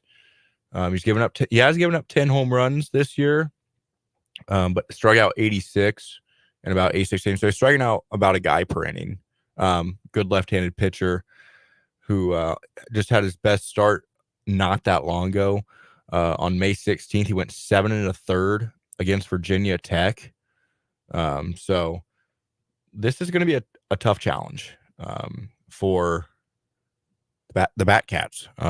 Virginia is always a perennial powerhouse. They're 44-15 on the year, 29-7. I think I saw just a moment ago on their page. Let me go back real quick. Yeah, Batcats tonight will wear purple jerseys, gray pants, and purple caps. UVA going white on white with navy hats is University of Virginia. And we're getting a text in for the Top City Metal Supply text line. They handled Arkansas pitcher just fine. Yeah, that they did. I mean, they made quick work of a bunch of the pitchers in that tournament, and by doing so, they swept the tournament. Let's take a look at one other game going on right now. West Virginia taking on North Carolina in Chapel Hill. West Virginia owns a 1-0 lead after a Kyle West solo shot. They got 3 hits on the night, no hits for North Carolina. 2 games final from earlier today, and it was a slew of runs scored. I guess if we combine these 2 scores, it's 45 runs scored between 2 games. Florida State hosting in Tallahassee against UConn. They put up 24 runs and won 24-4. So they lead their series 1-0. Tennessee, the number 1 team in the country, beat Evansville 11-6 in the Knoxville Super Regional. Both of those teams lead 1-0. And then the Batcats coming up at 6. Tomorrow will be a jam-packed day. You got game 2 of all the series I just mentioned. Game 1 of the Athens Super Regional as Georgia hosts NC State. Game 1 of the College Station Regional as Super Regional as Texas A&M host Oregon. Game 1 of the Clemson Regional as they host Florida. And game 1 of the Lexington Super Regional as they host Oregon State. So a lot of college baseball on tap as we get closer and closer to the College World Series. But should be a good weekend for the Batcats. We are 2 subscribers away. It's 5:58. I just hit refresh. I'm getting a little scared here.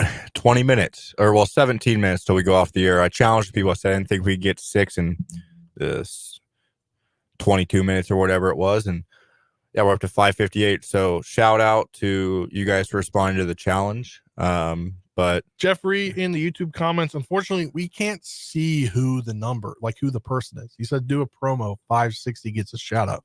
We can't see who subscribes.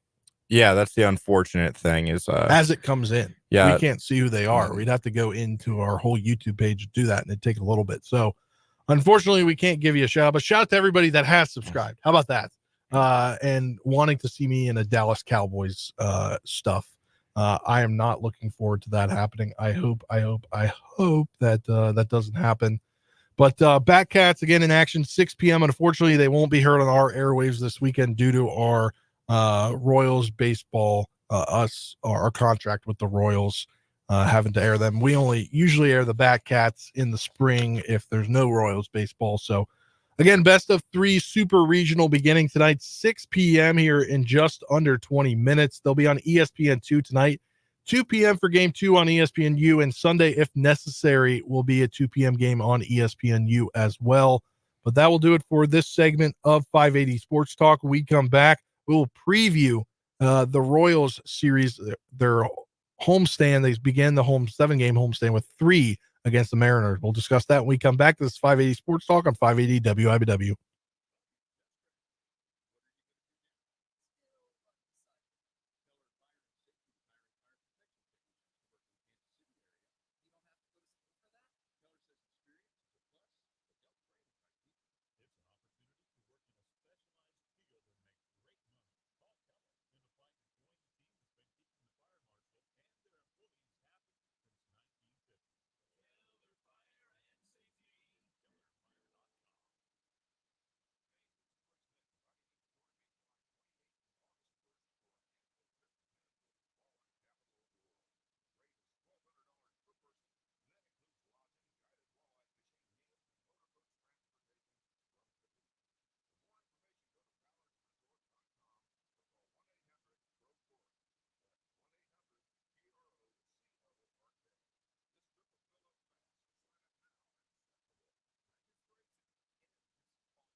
5:45 on 580 Sports Talk. As we begin to wrap up the show, we're going to preview Royals baseball, which you hear pregame coverage at 6:30. If you're on 580 WIBW 104.9 FM, you'll hear some 580 Sports Talk overtime coming up as we'll talk with Matt Derrick again from Chiefs Digest from earlier today as we'll get you set for Royals baseball coming up 6:30 Royals Radio Network, 7:10 first pitch. And get you an update here. We are at 558 subscribers. So 2 subscribers away from me having to wear Dallas Cowboys hat or sweatshirt, and Trenton having to wear a purple shirt as the KU fan and student to rep K-State. 2 subscribers away, have about 12 minutes to go. Can the people do it? Who knows? But otherwise, we're getting to 560 is huge for the bid with Brennan out. I think we're at 535 last week when he left. Yeah, and we were at like 540 when Dan left earlier this week. So we've gained like 18 over the last 2 days. So like exponential growth. Exactly. Here, let's preview some Royals baseball as they welcome in the Mariners to start a 7-game homestand, 3 this weekend. It'll be Daniel Lynch the 4th tonight going for the Royals, and going for the Mariners, Bryce Miller. Tomorrow, 3:10 p.m., Alec Marsh versus Luis Castillo. Sunday, 1:10 p.m., Cole Reagans versus George Kirby. It's a big series for the Royals as it's the division leading the AL West. Are they in the AL West? Yes, sir. The AL West division leading Mariners coming into town before the red hot Yankees come into town. Yeah, and lucky for the Royals, maybe not so lucky, is that the Yankees and Dodgers play each other this weekend, and then they play the Yankees and then the Dodgers. But yeah, you got to set the tone over this next 10 games for my either over under. I said over the next 10 games, over under 3.5 wins for the Royals over these next 10. You got to set the tone and take at least 2 out of 3 from Seattle. There's a really good team, not necessarily a great offensive team, but the best starting rotation in all of Major League Baseball. If you can get to that bullpen, you got a chance, but you can't do it too late, and you can't be losing because they have one of the best closers, Andres Munoz, to close out the 9th inning. The Royals did not face Kirby or Miller. Or not Kirby, Castillo. Castillo goes tomorrow. They face Kirby in Seattle. He goes on Sunday, but they don't get to see Brian Wu and or I can't think of their 5th starter right now who started one of the games up in Seattle. So, but getting Luis Castillo, who has been a perennial guy that's been really good, is kind of tough luck. But hey, you got to battle. The offense has to show out. The Royals' offense has been really good at home. And you got to set the tone for these next 10 games by getting 2 out of 3 at least from Seattle this weekend. Yes, they do, and it's going to be a big series upcoming, and a big time in this Royal season. And you said it with your over under the other day. It's a big time for them, and I think no matter what, and I talked about this on yesterday's show, it's just the fact that we're here in June. They're in the thick of it in June. And last year they got win 36, August 7th or something, right?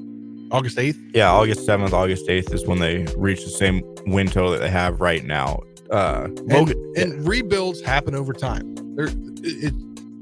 They're going to get more wins, obviously, than they had last year. Unless they just turned a bad corner.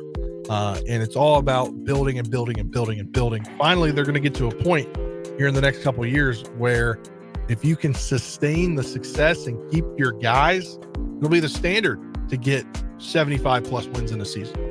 That'll be the standard. They're the standard to get over 500. The standard to always be up there in August and September in the AL Central. Yeah. And are the Royals World Series contenders this year? No, they have too many flaws right now. Yeah. But are they legit playoff contenders? Yes. And I think that's what should be exciting for the fans.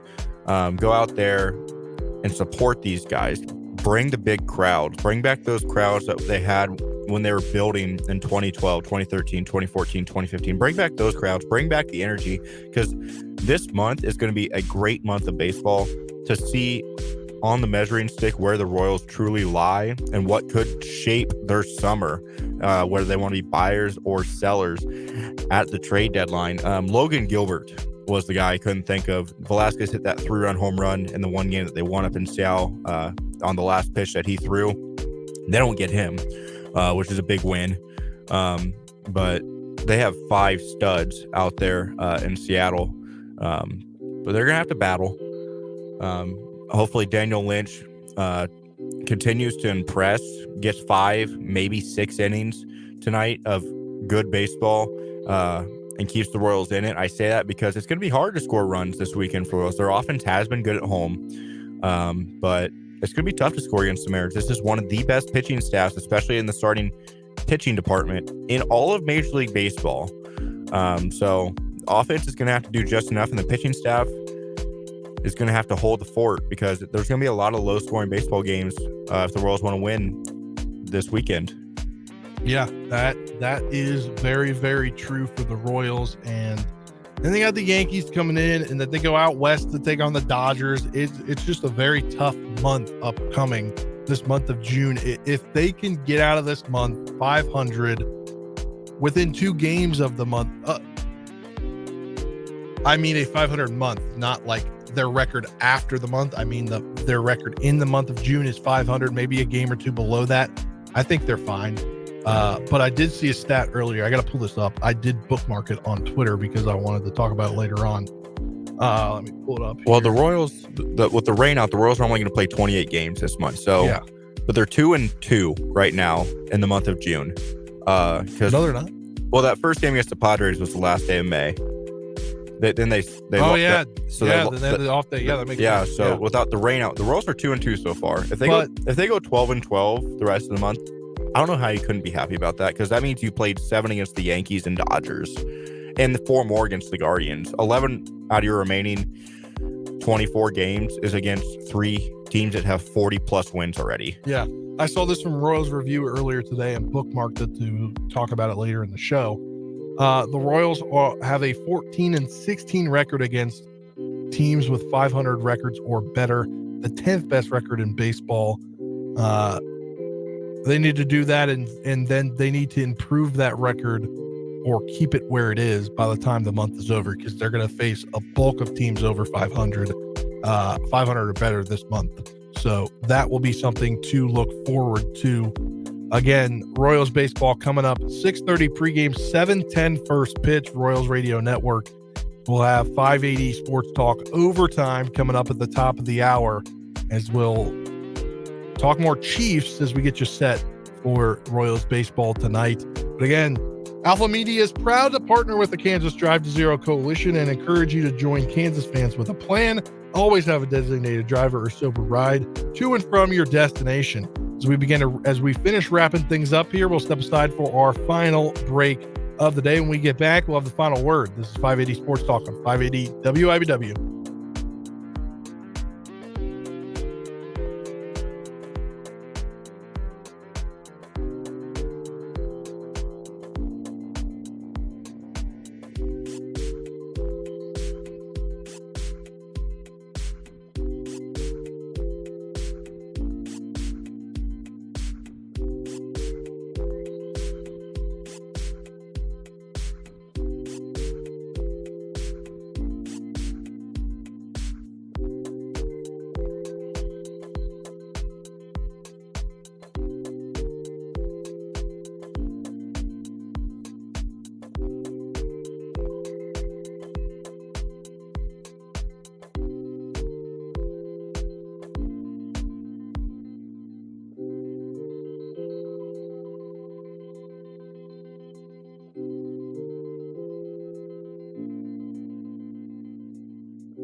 Final word time here. 580 Sports Talk 555. And guess what? You guys exceeded the challenge. We are at 561 subscribers. Shout out to the 20 plus of you that subscribed over the last couple of days.